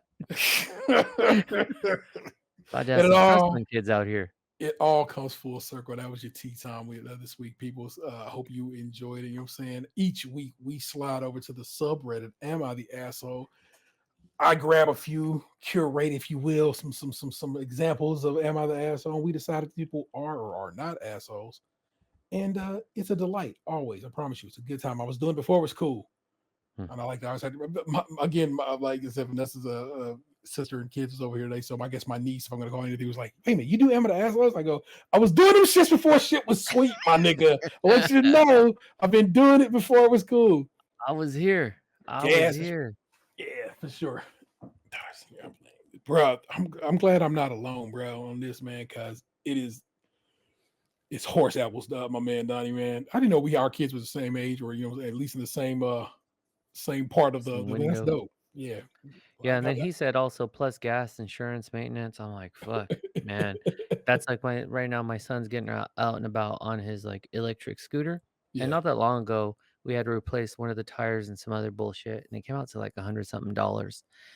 And he was like, that's a lot. And I said, yeah, but you're not even driving yet. Like, that is maybe an oil change. Maybe. Like, because we're not mechanics at all. Yeah. So you're going to be paying for someone to do it for you. And I was like, now let's talk tires. And so you know how much this shit is going to cost. Like, just to drive on the road, we haven't even gotten into insurance. Like, fuck it, man. It's going to suck. It's a numbers game, but shit don't add up somehow. Zero. Anywho, like I said, we get our amateur assholes on. So I'm gonna read y'all a couple of this today. What I'm saying, we will decide who is and who is not an asshole. It's a good time to be had. Here's the first one, or the what could be the first one. Am I the asshole for refusing to trade Halloween for Diwali for my children? Am I the asshole for refusing to be the best man at my best friend's wedding, despite knowing that I might be the closest person he has to family in the wedding planning process? Interesting. Am I the asshole for telling my sister-in-law to practice keeping her opinions to herself because she don't get to say how my kids eat? Do you say keep her penis to herself? Opinions. Oh, okay. Opinions. I was like, and if it sounds like, hey, I have to listen back to myself sometimes, and my words will get a little. Okay, because I was like, I understand. mean, hey, I'm not trying to shame anyone. Just I just wanted to know where we're coming from here. Yeah. Number one, I want to hear about the sister-in-law. I just want to know where that's going. Because just based on title alone, I'm like, you know what? Shut your mouth. But at the same time, maybe your kids be acting up and someone ain't telling them. Am I the asshole for telling my sister-in-law to practice keeping her opinions to herself because she doesn't get a say in how my kids eat? I'm 30 male, a stay-at-home dad. My wife, 29 female, and I have 2 kids together. Our oldest is 4 and our youngest is 18 months. I became the stay-at-home parent when our oldest was born. My brother, 36, is married to a sister-in-law, 39 female. And they have 5 kids together between the ages of 4 and 10. Sister-in-law was stunned when I became the stay-at-home parent versus my wife. She has a more traditional view of marriage and family and believes that mom is more important in the home than the dad, and that the dad is more important as the provider. She's already the asshole. Stunned and traditional are her choice of words, just so you're aware. So I always felt like she was more critical of me as a parent. Maybe not in clear ways before now, but her attitude made me feel like she was watching me closely to see if I was good enough. The way my wife and I feed our kids is different to how my sister-in-law and brother feed their kids. Sister-in-law believes in 3 meals a day, no matter what the age, and nothing more or less. She believes that this is the way it has been done for centuries, and it works. It's factually inaccurate, but we'll get to it. Yeah, I was like, not sure. My wife and I approach it differently. We feed the kids smaller, more frequent meals and snacks. Because of this, I carry around lunchboxes for both my kids that have foods they eat throughout the day if we go anywhere. And at home, my wife or I have stuff pre made and ready to go. This means my kids eat little meals or snacks every 3 ish hours, not large quantities, but smaller and more frequently than my Mhm. nieces and nephews.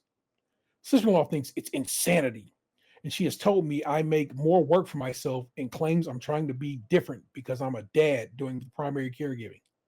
She told me I should practice doing things differently. I should practice? Wait a minute. Yeah, okay. I should practice doing things differently because in the real world, this stuff won't work, and preschool and school won't allow for this, which isn't true. Yeah, I with literally work in school. I can tell you, no. with the where we have chosen to send our kids to school. But she doesn't want to hear that. I spoke to my brother about his wife's comments on the choices my wife and I made to feed our kids and how it's not helpful or needed. He said she knows he said he knows, but it's just how she is. I told him if she keeps it up, she'll be told to shut up, maybe or maybe not in a nicer way. He just shrugged. I I hit the limit. I hit this limit on Friday when sister-in-law saw me with the kids and my dad and father-in-law, the three of us grocery shop together some Fridays. She brought it up out of nowhere because she saw the bag I keep the lunch boxes in. She didn't even see them eat anything, but needed to say something. She told me I should practice better eating habits, and I told her that she should practice keeping her opinions to herself because she doesn't get to say how my kids eat Mhm. and she doesn't get to open her big mouth about it every time she sees me now. She stormed off, outraged, and there have been multiple texts from her and my brother since. He's mostly just telling me what she's saying, but she is big mad. Am I the asshole? The only reason you're an asshole is because you wrote in knowing you wasn't an asshole. I got rules Yeah. about that shit. Don't do Hmm. that. Yeah. No, this is softball, buddy. Like this one, you just wanted people to pile on this lady. Like, no, you're not the asshole. But I agree with you. You're an asshole for having to post this just to get your ego stroked. Uh, yeah, she an asshole, straight up. Like, Straight up. just I don't even know what to say. Like, she's probably the type of person too that's like, there's only two genders, and I don't like having these bathrooms, tampons in the boys' bathroom. Fucking God created Adam and Eve, not Adam and Steve. Those are probably things she probably says. Where I'm gonna just say, you and your fucking 5 kid ass having ass blown out coochie. Stop talking. You're an asshole. Ah, facts. Let's check out some of the comments. Not the asshole. It seems to me that sister-in-law feels personally attacked by a man feeling familiar responsibilities traditionally done by women, Mhm. Yeah. and from the looks of it, doing a good job of it too. It's her problem, and she's trying to make it yours by nitpicking at your every action. The Yeah. OP responded, "Thank you. I do get the sense that she has some personal issue with a dad doing the day-to-day stuff. I'll never understand why it has to be the mom doing that while the dad has to be the provider. Sure, Yeah. it works for some, but families come in so many shapes and sizes now. It should be about what works best for each family and what's realistic for each family." Yeah. You know what I appreciate about this guy too? That means his kids aren't acting an ass in public. Because people be stretching their kids and then they're hungry and they're cranky and then they're fucking crying and throwing a tantrum on the floor. Whereas this dude's like, I got you. Here's some fucking goldfish. Here's some dried apricots. Like, don't worry about it. I know I'm only listing orange foods, but you get what I'm saying. Here's some cuties. Like, so on and so forth. Hmm. We need one more orange food. Have some carrot sticks. Have There we some go. carrot sticks. True. Some fucking bringing uts again. The cheese balls. Like just See, saying. I was trying to lean it more healthy. You know what I'm Yeah. saying? So that's why I didn't go for the No, because I want to respect. Cheetos or cheese balls and the like. I got I'm you. respecting diversity here because I don't know their financial standing. Sometimes you get what you get. Can't always get what you want. Dehydrated squash, possibly. I don't know. Ugh. Word? Is that a thing? So, it's in some realms. The same people who fucking eat that like dehydrated kale chips and try to tell me it tastes like potato chips. I'm like, shut up. No, it's not. Y'all, if y'all eat dehydrated squash or if that's a thing you've come across, let your mans know, okay? I Yeah. need to understand. Because I know they make like fucking taro chips and shit, right? Isn't that? Oh no, that's I a had root. taro chips. Taro chips are tasty, you know what I'm saying? But that is a root vegetable. You know what I'm saying? Yeah, that's why I was like, oh, I'm wrong. My lady says root because where she came up at, and it makes me laugh all the time. Because I say root because I just how I So came does up. she say it from the rooter to the tutor? No, that's how you know it's wild that they say root. My wife gets super mad at me. How do you say this word? YOLK. Yolk. Okay, I say yolk. I You put pronounce that the L, L. you put that, you make sure that L is present. I always say yolk. I've just always said it that way, and she gets super mad at me. But that's just one of many things she get mad at me for. So Vanessa and her her sisters, and it's 4 of them. So they all say coleslaw, coleslaw, but there's an L in there, coleslaw. And I always laugh like, especially when I hear the rest of them start saying it and they all say it that way. It's coleslaw, coleslaw. I'm like, no, it's coleslaw. There's a whole L that you are just leaving be. But you're no, right. but you know It's what? a L. It's an L in yolk. So I get you. That's right. Yeah, because then I also say folk, like I say the L in that. Yeah. But that's I also omit quite often the L in school. Just school. So I'd be saying school. Yeah. Yeah.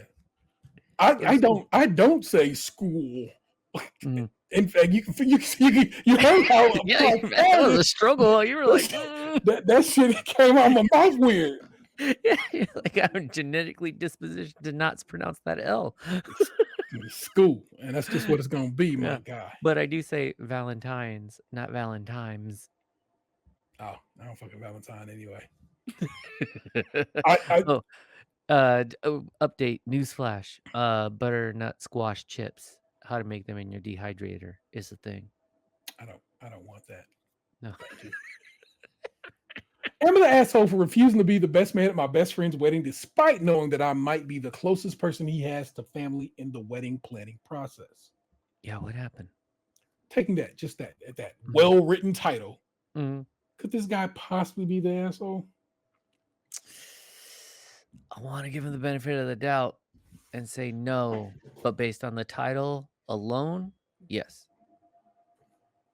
To dive right in, I've been best friends with Bill, 26 male, not his real name, since college. We've always been more like family, and I love him like a brother. We met as freshmen and were roommates until basically he graduated. I stayed an extra year at that college because I did a co-term. Now, Bill has a rough history with his family. Without getting into much detail, his dad was a terrible person, and that deeply affected Bill's life. His mom was a bit better, but she never stepped in when he needed support, which strained their relationship. This is important because Bill has only invited a few family members to his wedding, just an uncle and aunt who took care of him during high school. Because of this, he's been adamant that I attend. Here's the issue. I don't like Bill's fiance, Amy, 25 female, not her real name. I can't tolerate her at all. Bill and Amy have been together for about 2 years, but their relationship has been on and again, off again. Amy was unfaithful at one point, and although they worked things out, I saw firsthand how much mental torture Bill went through. She's manipulative and somehow came out of the situation scot-free. As a result, I can't stand her. I've made that clear to both Bill and Amy, probably in language that's too explicit for this post. Amy, who dislikes me and holds a grudge because I told Bill to leave her after she cheated. So the feeling is mutual. Anyway, about 3 weeks ago, Bill called me and asked if I could be his best man. He said he really wanted me there because I'm one of the few people he considers family. I want to say yes, but I know that if I'm there, Amy and I will end up in a confrontation. I told Bill I don't think it was a good idea for me to be his best man. Attending the wedding is one thing, but being in the wedding party is another. I can't stand her, but Bill insisted. He told me I might be the only family he has helping him in the process and really needs my support. I explained to him that as much as I love him like a brother, I don't think it's the right decision given the animosity between Amy and I. After about an hour back and forth, he said he understood, but then he asked me again this week. I feel really bad, but I know myself, and if I'm involved, I'm going to ruin this thing. I don't like her, but I don't want to ruin his first wedding for him. The shade. Yeah, I, that I'm was not. unnecessary. You're an asshole. Yeah. I'm not good at biting my tongue, especially for months of wedding planning. I've asked my own younger brother too, and he also said it was the right call. I feel guilty, but I believe it was the right call. Was I wrong to say no? Am I the asshole? Edit 1. My writing wasn't the best, so I redid it and expanded on a few things. Edit 2. I'm going to keep this short. I've read all of your comments. Let me be clear. This wedding is going to be is going to be hard to watch as I know how abusive she is. I can see how she is basically manipulates him while having separate rules for herself. It has caused fights in the past. I'm going to be there in the wedding, in the wedding, in the wedding. I assume in the venue, regardless, even if this means being there as a guest. And I thought omitting myself from the best man role may ease tensions. I fear, knowing Amy, that when I do make the speech and I don't mention her or the relationship, it's going to cause a massive fight. It may even cause a fight at the wedding itself. I also am not going to lie to people and say that they are meant to be. They are not. So God damn. So I just won't mention it. Not to mention, if she does try to dominate him in the wedding planning process and I have a seat at the table, I don't think I'm going to be able to hold my tongue and just let her do it in front of me. I'll tell him if he's fine with it. I'll do it. Now, that doesn't mean I'm just going to speak up every time. If he asks me to stay out of it or just shut up, I'll stay out of it. But if she does that, she can fucking stuff it. I'm doing this for him, not them. Edit 3. I also want to. Yeah, you're an asshole for all these edits, man. Fucking relax. I also want to be clear that there is some argument about this in the comments. I'm going to be there at the wedding no matter what, but I thought I could be there as a guest to not cause problems. The am I the asshole was about being the best man, not going to the wedding was never on the table, and I'm gonna be there. Okay, we've wrapped this up. Edit 5. I'm gonna be real with you, bruh. You are the asshole here. I understand you don't like this lady. I understand you don't think these two should be getting married, but this man has asked you twice now to please be with him and help him in his time of need. And you'd be an asshole to not do that. Just facts. I think he is.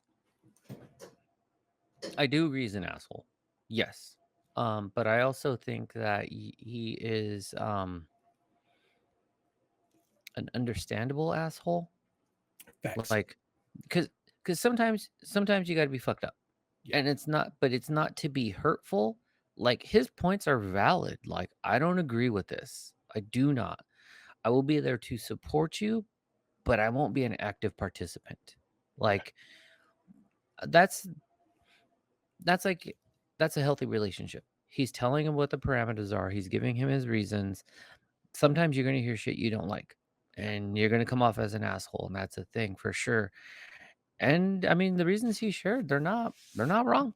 You know, like that's very fair.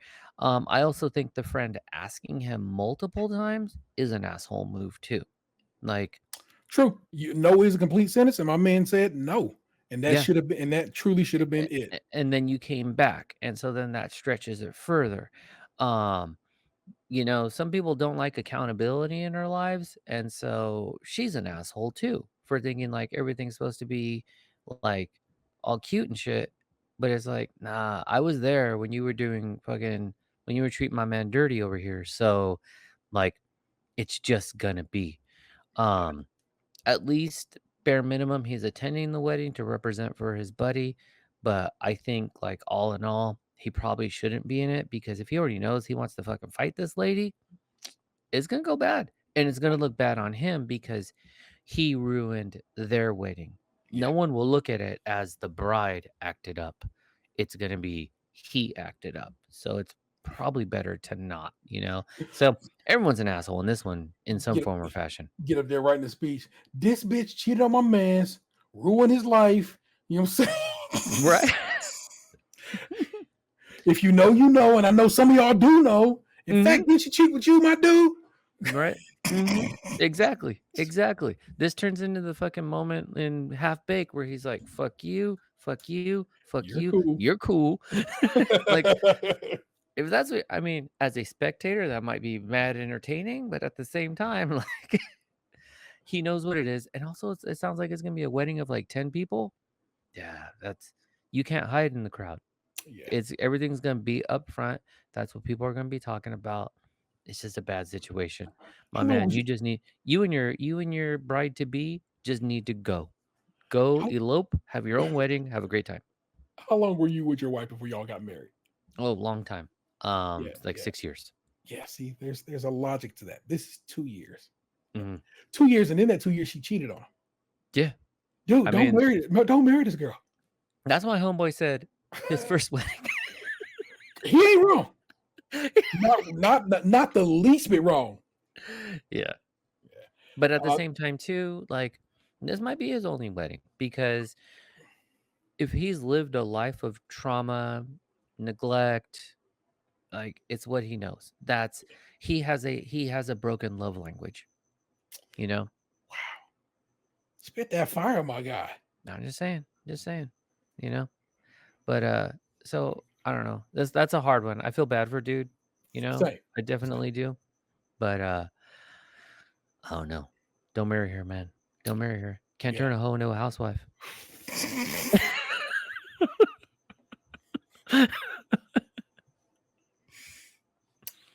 Am I the asshole for refusing to trade Halloween for Diwali for my children? Taking just that information. I don't know enough about Diwali aside from when they had a whole episode on it on The Office. But I think being forced to trade one event for another sounds a little asshole-ish. Children involved are 3 and 4. Born in Canada, so far raised without any religious influence, but neither parent is opposed to it. The father, let's call him Dave, and I have been separated since January 2021. Co-parenting has been rocky at best. The relationship was riddled with emotional abuse. In my opinion, Dave is a textbook narcissist. Having finally settled in court, this is the first year that a custody agreement will be dictated. Custody will dictate the division of holidays, alternating each year. This year, I am entitled to Halloween with our children.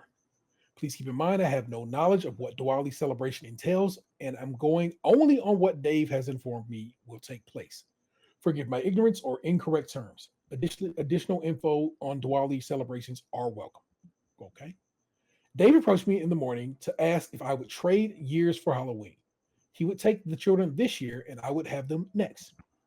Dave explained that Diwali falls on Halloween this year and that his girlfriend celebrates. He stated that children have been invited by her family to join in the celebrations.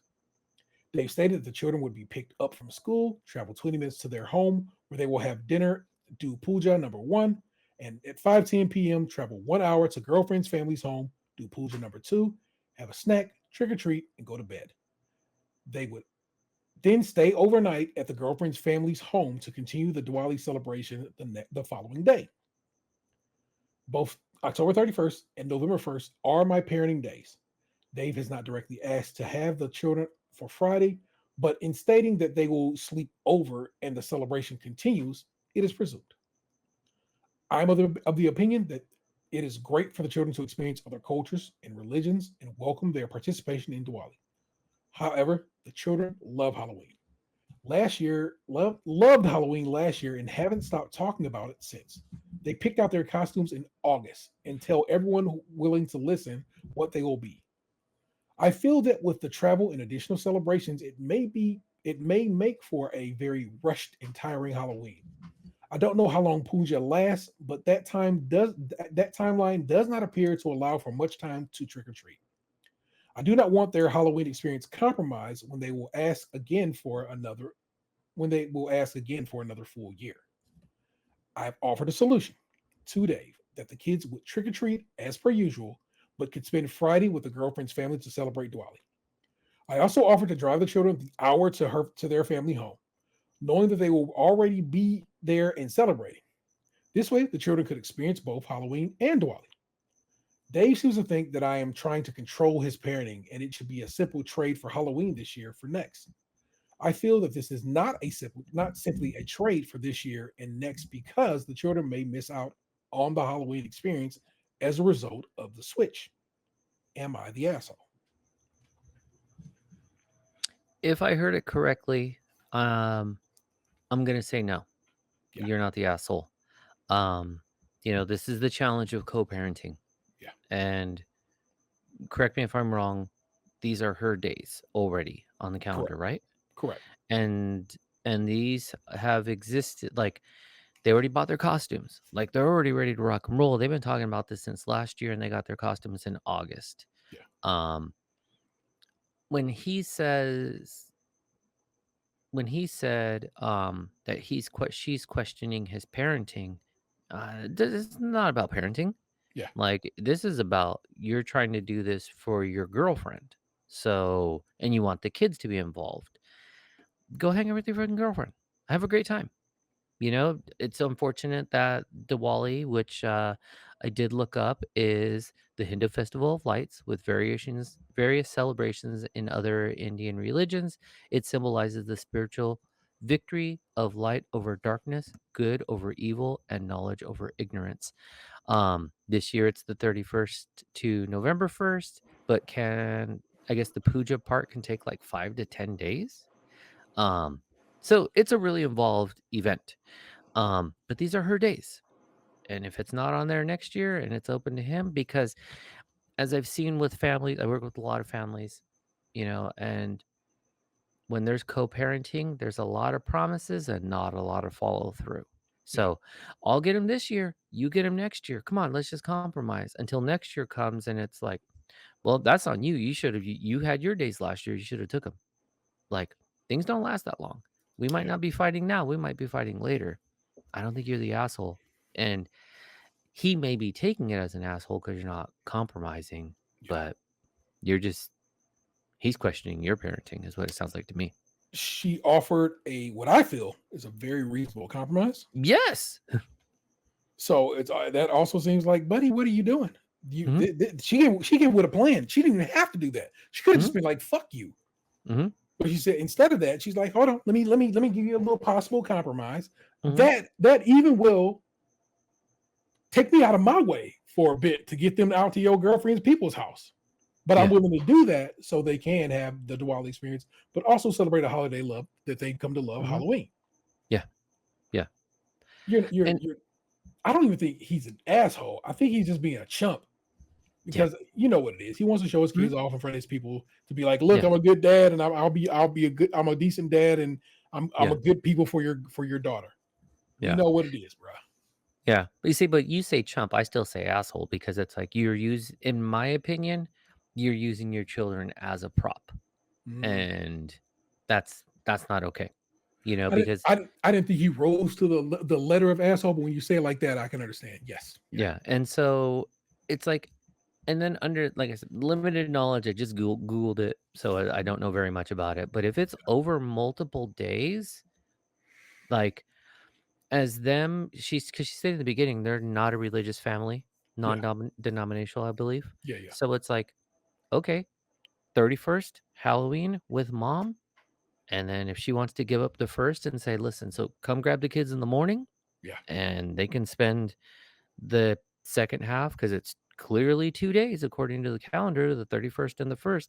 I'll take them on the 31st. We will celebrate Halloween. I'll get them home. I'll get them cleaned up. They won't be cranky. Everything will be good. You come grab them in the morning. We're cool. Yeah. You don't need them 2 days. Those are little kids. Halloween for them will be done 6 o'clock. They about to just walk like around the block, and then they're because what you say, one of them's 4? Yeah, 3 and 4. Yeah, they ain't doing shit. Yeah. They're going to 7 houses, and then they'll be knocked the fuck out. Right, exactly. Like they're not even built for a Diwali party yet. They're just not. It's just not. Or to take that too, because aren't they going from one party then hopping in the car for an hour to go to another? Those kids are gonna be asleep, and then you wake them up. They're gonna be wild and grumpy. Yeah. Yeah, he's an asshole because he don't know how to raise kids. Yeah. Now you know what? Now I am questioning his parenting because this motherfucker probably has the logic too. Eat 3 meals a day, no snacks. You know he ain't packing. Facts. You know he's not. Big facts. Yo, like I said, them kids gonna hit 7, 10 houses max and be like, I'm tired of walking, Mom. Mm-hmm. All right, babies, let's get on back to the crib and we'll count up your candy and we'll go to bed. Okay. Yeah. Okay. They're gonna be like, wait, I gotta wait till 9 p.m. to eat? And you want me to eat curry? I'm 4. No. Curry is fire. So, Indian curry is amazing. I'm Thai just saying, curry is amazing. Curry 4 in and general, 3 man. 4 and 3-year-olds I hear that you, don't man. live in that world might not be their thing. Facts. They'd be like, you got chicken nuggies? All right. I got this brown skin girl who's kids addicted to chicken nuggets. Call back. Call back. Oh my gosh. Let me take a peek at the comments. Oh, we got a glow in the dark one here. Okay. Ooh. So this is a group of 3. We'll run through these 3. First comment says, not the asshole. They can celebrate Diwali next year when it doesn't conflict with the pre-existing plans and your parenting plan. Don't let him make you budge on the parenting plan, not even a year into it. Give an inch, a narcissist will take 100 miles. I don't fuck with that. Co-parenting is co-parenting, and when you play by rules of I won't give anything, it just becomes even worse. Mm-hmm. Yeah. Just this go around, it doesn't work. It doesn't work for several reasons. Also, their age being one of them. But I don't like this whole don't give an inch. He's a narcissist. Like y'all all fucking learned that word on TikTok and think y'all know what it means, and it's just he just more seems like again just a knucklehead. The OP response: I know I have already given too many inches. Pause. Whoa, that's what I was like. Chill, yo. My goal is always to keep the best interests of the children, but he makes that very difficult. And then somebody responds, and this one's a old school glow in the dark comment. It's been a while since we had glow in the dark comments in Am I the Asshole because Reddit changed the way people can do awards. Not the asshole OP. Indian here. Well, thank you. All right. 1, you are right that it would be too much, and the kids couldn't enjoy both Halloween and Diwali this year. Dave seems to think I'm trying to control his parenting. How? He's trying to impose himself on the kids' time with you. Sounds like the narcissist is blaming the victim of his narcissism. Again, narcissism is an actual fucking condition. I really wish the internet didn't learn that word. Yeah. Mm-hmm. Number 3, your kids he are young. is selfish, not narcissist. Yeah. Different. Your kids are young. Hollywood and trick-or-treating is a kid's jam. Depending upon how Dave's girlfriend's family celebrate Diwali, the kids might have some fun, but sitting through a puja in a language your kids don't understand and asking a 3 and 4-year-old to sit still that long, well, that's not most kids' ideal of fun. I seriously doubt the kids would enjoy being surrounded by a bunch of people they don't know and celebrating a holiday they've never heard of, knowing that they are missing the holiday they have been looking forward to. Dave's plan is not in the best interest of the kids. It's only to make Dave happy. Yeah. Those kids are going to be mad salty when they hear they ain't doing Halloween. Yeah. And while being exposed to other religions is nice, it's not like your kids need to be taught and trained in the practice of the religion that neither you nor Dave practice. It's the religious practice of a woman he happens to be dating for, I'm guessing, a matter of months.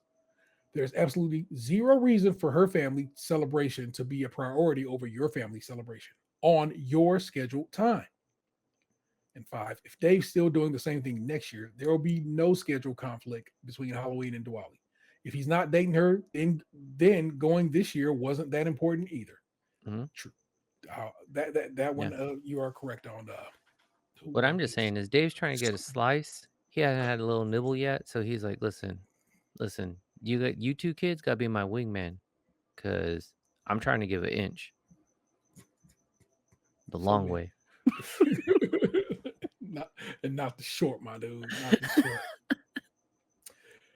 That was this week's Am I the Assholes. I think an interesting selection. So I hope you enjoyed them listening. If you did, you know what I'm saying, holla at your boy. Like I said, and always, again, if you have an Am I the Asshole you think you want us to get down with, please feel free to send it in. We are more than happy to go over it, check some things out. Let's talk entertainment for a little bit. I don't have a ton on my list, but I do have some. Penguin episode 2 was outstanding. Yeah. I'm all the way in on the Penguin. Yeah. Penguin holds down the Game of Thrones slot on Sunday nights on HBO, and if you or Max if you have Max, and you should be watching Penguin. Penguin really it scratches a couple itches. It scratches like a Scorsese type itch Mm-hmm. in the sort of how the characters are developing, and also Sopranos type itch. Yep. Like it's got that mobster vibe, but it's still in the Batman world or Yeah. like universe, so it does have a little bit of that like fantasy feel to it in a way, even though it's very, very grounded.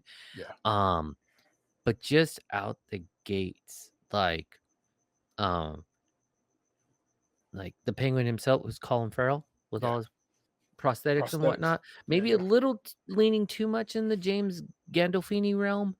Um, but overall, he's fucking killing it. And then I don't know the actress's name, um, who she's the hangman, and what's her mobster name?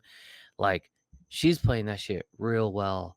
But all around, everyone is just like, even the assistant, like how all the characters are developing and coming through. It's a really nice projection. Yeah. I also like that we're not doing the old school, like Batman is notorious for origin stories, Yeah. and we're not doing origin. We're jumping right into this, and we're just seeing basically the origin of this story arc and not the origin of the Penguin, you know? Yeah. It's good. And it's got some good twists. The acting is fucking great. The fucking action is awesome. Like I'm really hype off this show. It exceeded my expectations. Kristen Milotti, who oddly enough played the mother on How I Met Your Mother. You don't remember I that? never watched it. who not you per se No. is who plays the female lead, if you will. She's the mob's big sister, and Hmm. fun character. Fun to see where that's going, and it's fun to see how I'm excited. They talked about the Riddler this last time, and I was like, ooh, okay. And I think in the first episode too, yeah, she's Sophia Falcone. Yeah. Falcone. Falcone. Falcone. Yeah. And they actually brought up Riddler in episode 1 as well. It's like it's hanging in the background. So then I'm like, when are we gonna get some Riddler? Like what's happening here? Talking about that. I'm saying that Riddler Batman action at some point, you know what I'm saying? Just a Right. little sprinkle, just a taste. Mhm. That's all I Yeah. need, baby. Yeah. What else am I on? Agatha All Alone. Also, Mhm. God, I haven't watched episode 4 yet. is it out? Oh yeah, I guess it would have came out today, wouldn't it? Or Wednesdays. It comes out like late though. True. Yeah. Yeah. So yeah, that'll be on me. I'm off tomorrow. Fuck yeah, I'm off tomorrow. I gotta go to eye doctor, but maybe me and Vanessa can watch that one early and get that taken care of. I really recommend listening to the For All Nerds podcast. Okay. They do episode recaps of Agatha All Along, and if you enjoy this type of dialogue, that's how they construct that show. It's nice. they do a great job. And Ben Hameen's not participating in the review. It's Tatiana and another person. I Yeah. can't remember her name right now, but they're fucking killing it in the breakdowns of the episodes. So highly recommend listening to For All Nerds as well. Just in general, you should be subscribed to Stays Crunchy and Milk. You should be subscribed to Cadillac on Mars. You should be subscribed to For All Nerds. Great show. You heard it from the man himself. That's what's up. I also have, of course, I'm watching the great British Bake Off because that is back. Y'all. It's so good. It's so fucking good. And I'm like, right, this is what I need, man. I just need a bake off. It's the perfect time of year for it. It's be rolling. They doing the dang thing. I've only seen episode 1. I was actually going to watch episode 2 today, but I actually needed to get the episode edited that goes up tomorrow of us reviewing episode 1. Good time. I think you're gonna enjoy that episode. It's a lot of fun, and that whole episode, the episode that they recorded, actually was a whole lot of fun. That's on Netflix in everywhere in the world, with the exception of in the UK where it is on Channel 4. This thing popped up today, bruh. Did I send that link in the chat? Did I send y'all a short movie in the chat today? Yeah, that weird the lady who was like doing threesomes. Yes. I bumped into a trailer on Instagram today that was just like, hit the bio for the link. And I'm like, cool. And it is called Kiwi, 12-minute short. Absolutely fantastic. Like Chaufie said, a little threesome kind of situation, but so much more than that. Oh, definitely. Yeah. I will leave you a link in the show notes. I found it to be fascinating, a whole lot of fun. And then I sent to Vanessa. Me and Vanessa were discussing it, and I was like, "What I think is hilarious about this is a white woman listening to Steve Harvey, Yeah. to Steve Harvey's book. The very ideal of it made me laugh so hard. And the fact that too, like how problematic Steve Harvey is in his ideology. So Yeah, it's like that's where you're fighting her change in life and motivation. I was like, just in the first two, it could have stopped there. And now that would have been it. That shit had me fucked up. yeah. So, yeah, just a little short. That's on Vimeo. Well Mhm. shot, a good time. I watched it on my phone. I actually probably should try to. Does Vimeo have like a TV app? Can I I watch don't know. Vimeo on the TV? I don't Yeah, know. same. So I don't know if Vimeo works on the TV. Maybe I can try to watch on the TV on the big screen and see if it's any better Mhm. or worse in that format. But so it was a whole lot of fun, y'all. And I really think I really want to make sure I shared it with you guys. I have not played a game at all. I'm stuck on the level in Astro that has me frustrated in a way that I'm like, I'm not to be bothered. I want to finish Super Paper Mario before I jump into Zelda, but also I'm at the end, and Nintendo games get notoriously difficult at the end of theirs. Mhm. You end up fighting a bunch, you end up doing a boss rush, and it's just gonna piss me off if I can't get through it. So I'm not really doing that right now. What level are you stuck on in Astro? Final one, the gold, Okay. whatever. Yeah, Because it's right now I'm just in the second world. okay. And I actually, you know how there's the 4 levels pop up where you're going through the triangles? Yep, the challenge levels. Yep, yep. Yeah, and so I got real hung up on those, especially the one where you had to jump and the glass would break. Yeah, Man, I was pissed. there is one that was so hard until it wasn't. That's the worst part about it. Mm, That it's just going to have you. I don't throw controllers. I'm never that kind of angry, but it definitely will have you set the controller down and be like, "You sit down, Astro. mhm. Yeah, You chill yeah, for a moment." mhm, Those challenge levels are indeed challenging, but in a way that is so fair. yeah. You know that the fuck up was yours. Yes, because I was just about to say, I knew, like, they're not it's a game of patience, and as you do the challenge level or as I do the challenge levels, once I figured out the pattern, I try to fucking rush it. You Yes. can't do that. Some stuff is slow your ass down and wait, Yeah. and that's what was getting me there. I definitely wanna get back into it, I just haven't like I mentioned earlier, I just haven't had the time. Same. Like I said, I got these games right here on my desk that I want to get down with. I want to get back into Fortnite because I was having a good time with that Fortnite season. Mhm. I've enjoyed the Marvel stuff. I do play Monopoly Go daily. Currently, they're in the middle of their Marvel event, which is a good time. So, still play Monopoly. I get my Pokemon Go on some. I finally hit level 41. Oh, tight. That shit is involved. Yeah, because you have to, like now it's not just leveling up, it's the challenges too, right? Yeah, and in that case, I had to catch 200 Pokemon in a day. How? I started it like the night me and Vanessa were talking about it. We were like, all right, we're gonna do this in one day. And so basically we just stayed up late and we started catching everything that was around us, like at midnight, everything just around the house. You know what I'm saying? Okay, okay. And so that way we kind of had a start. And then we drove to a couple of parks. We went to this one little area that we know around here. It has like four Pokestops around it. And so we Okay. went there and set lures on all of them and just let them just fed. You know what I'm saying? It just kept rocking them shits. And so it did take a while, but we did get through that. Damn. And so that was one of them. Another is like make so many excellent throws and actually gotten pretty decent throwing excellent. So I'm not too terrible at that one now. And just working through Pokemon, I still have fun. I don't play it hard, but that day we played it hard, and that was kind of dope. Yeah, I'm looking at my screen right now and it's like I'm at 3,000,000, I need 6,000,000.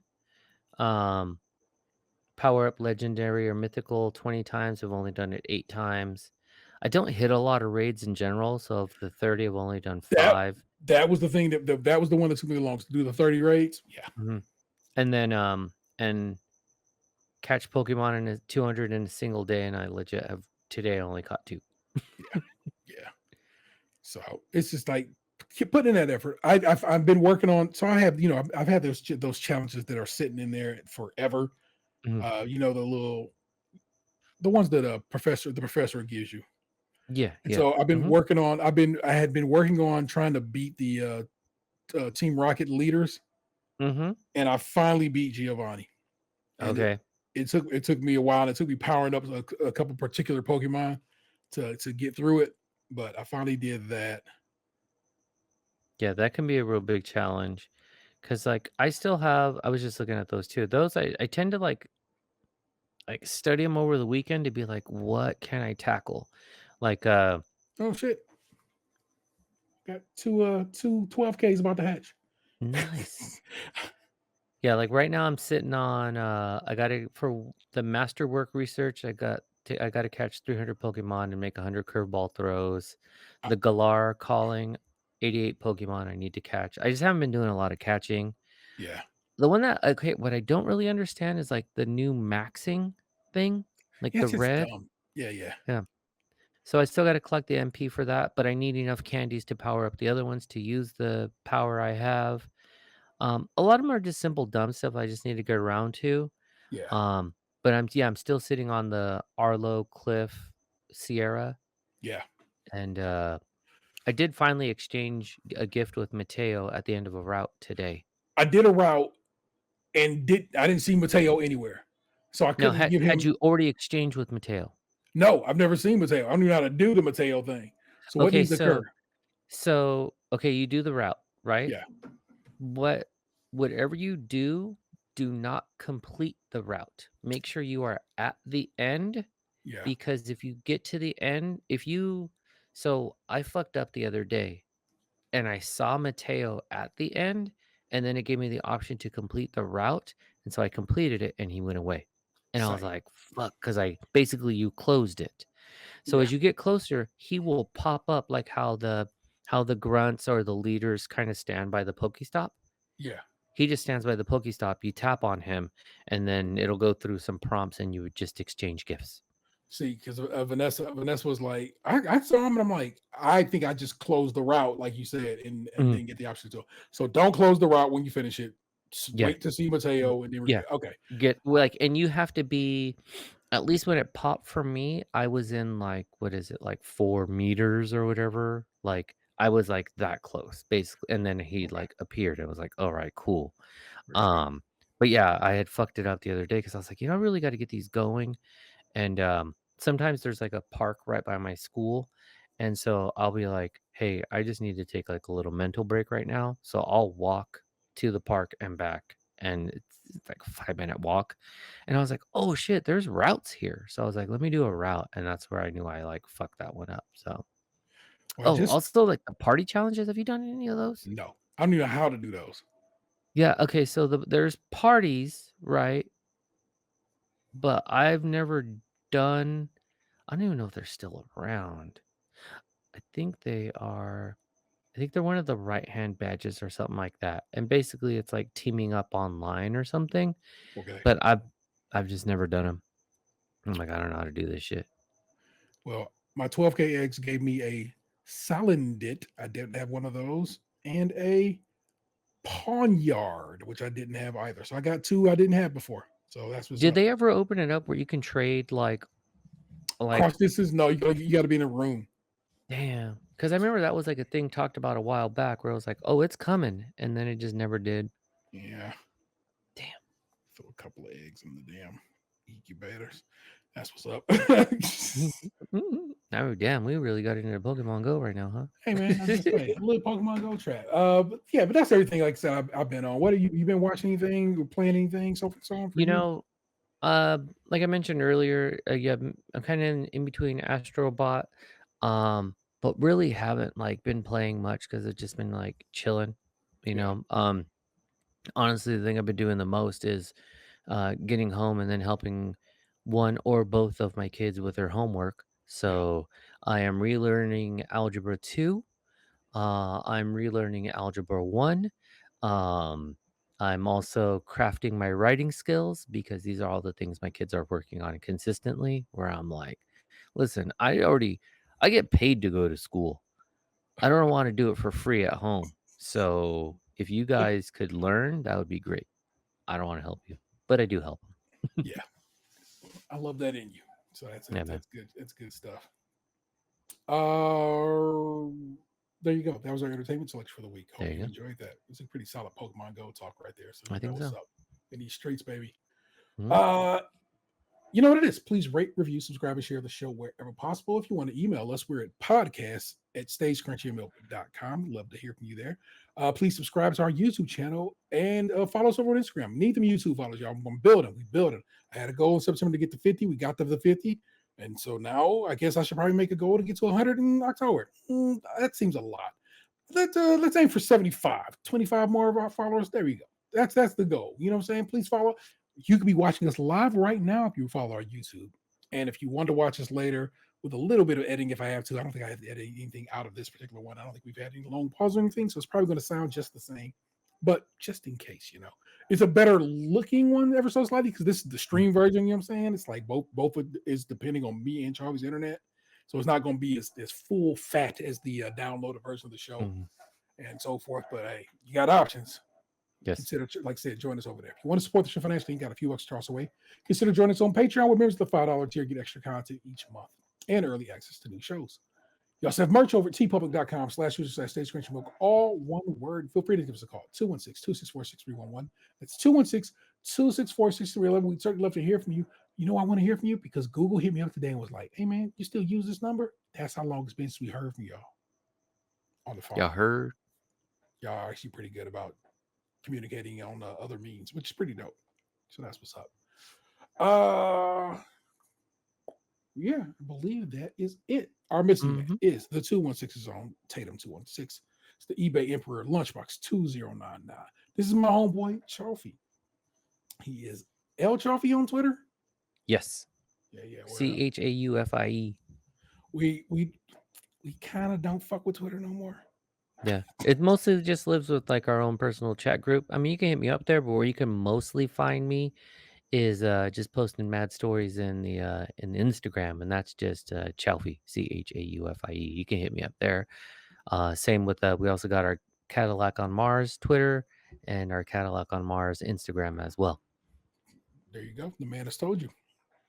And so that's where you want to slide out and hang out with my man. Every now and again, you see pictures of his car. It's dope. Yeah, straight up. Or you see his kid do a sick kickflip on the board. Concert footage, so forth. Yeah, lots of good times we had there. If you follow Chaufie, I'm just saying. Yeah, you will see a lot of Southern California for sure. Gabe said they're headed to California sooner than later. He's like, maybe I'll get to meet him. I'm like, maybe. So yeah, as T says, mayhaps. I am the Internet's Table 713. Don't make me push you into traffic. We'll see you again next time. Peace. What happened to your ass? It used to be beautiful. Stays crunchy and milk.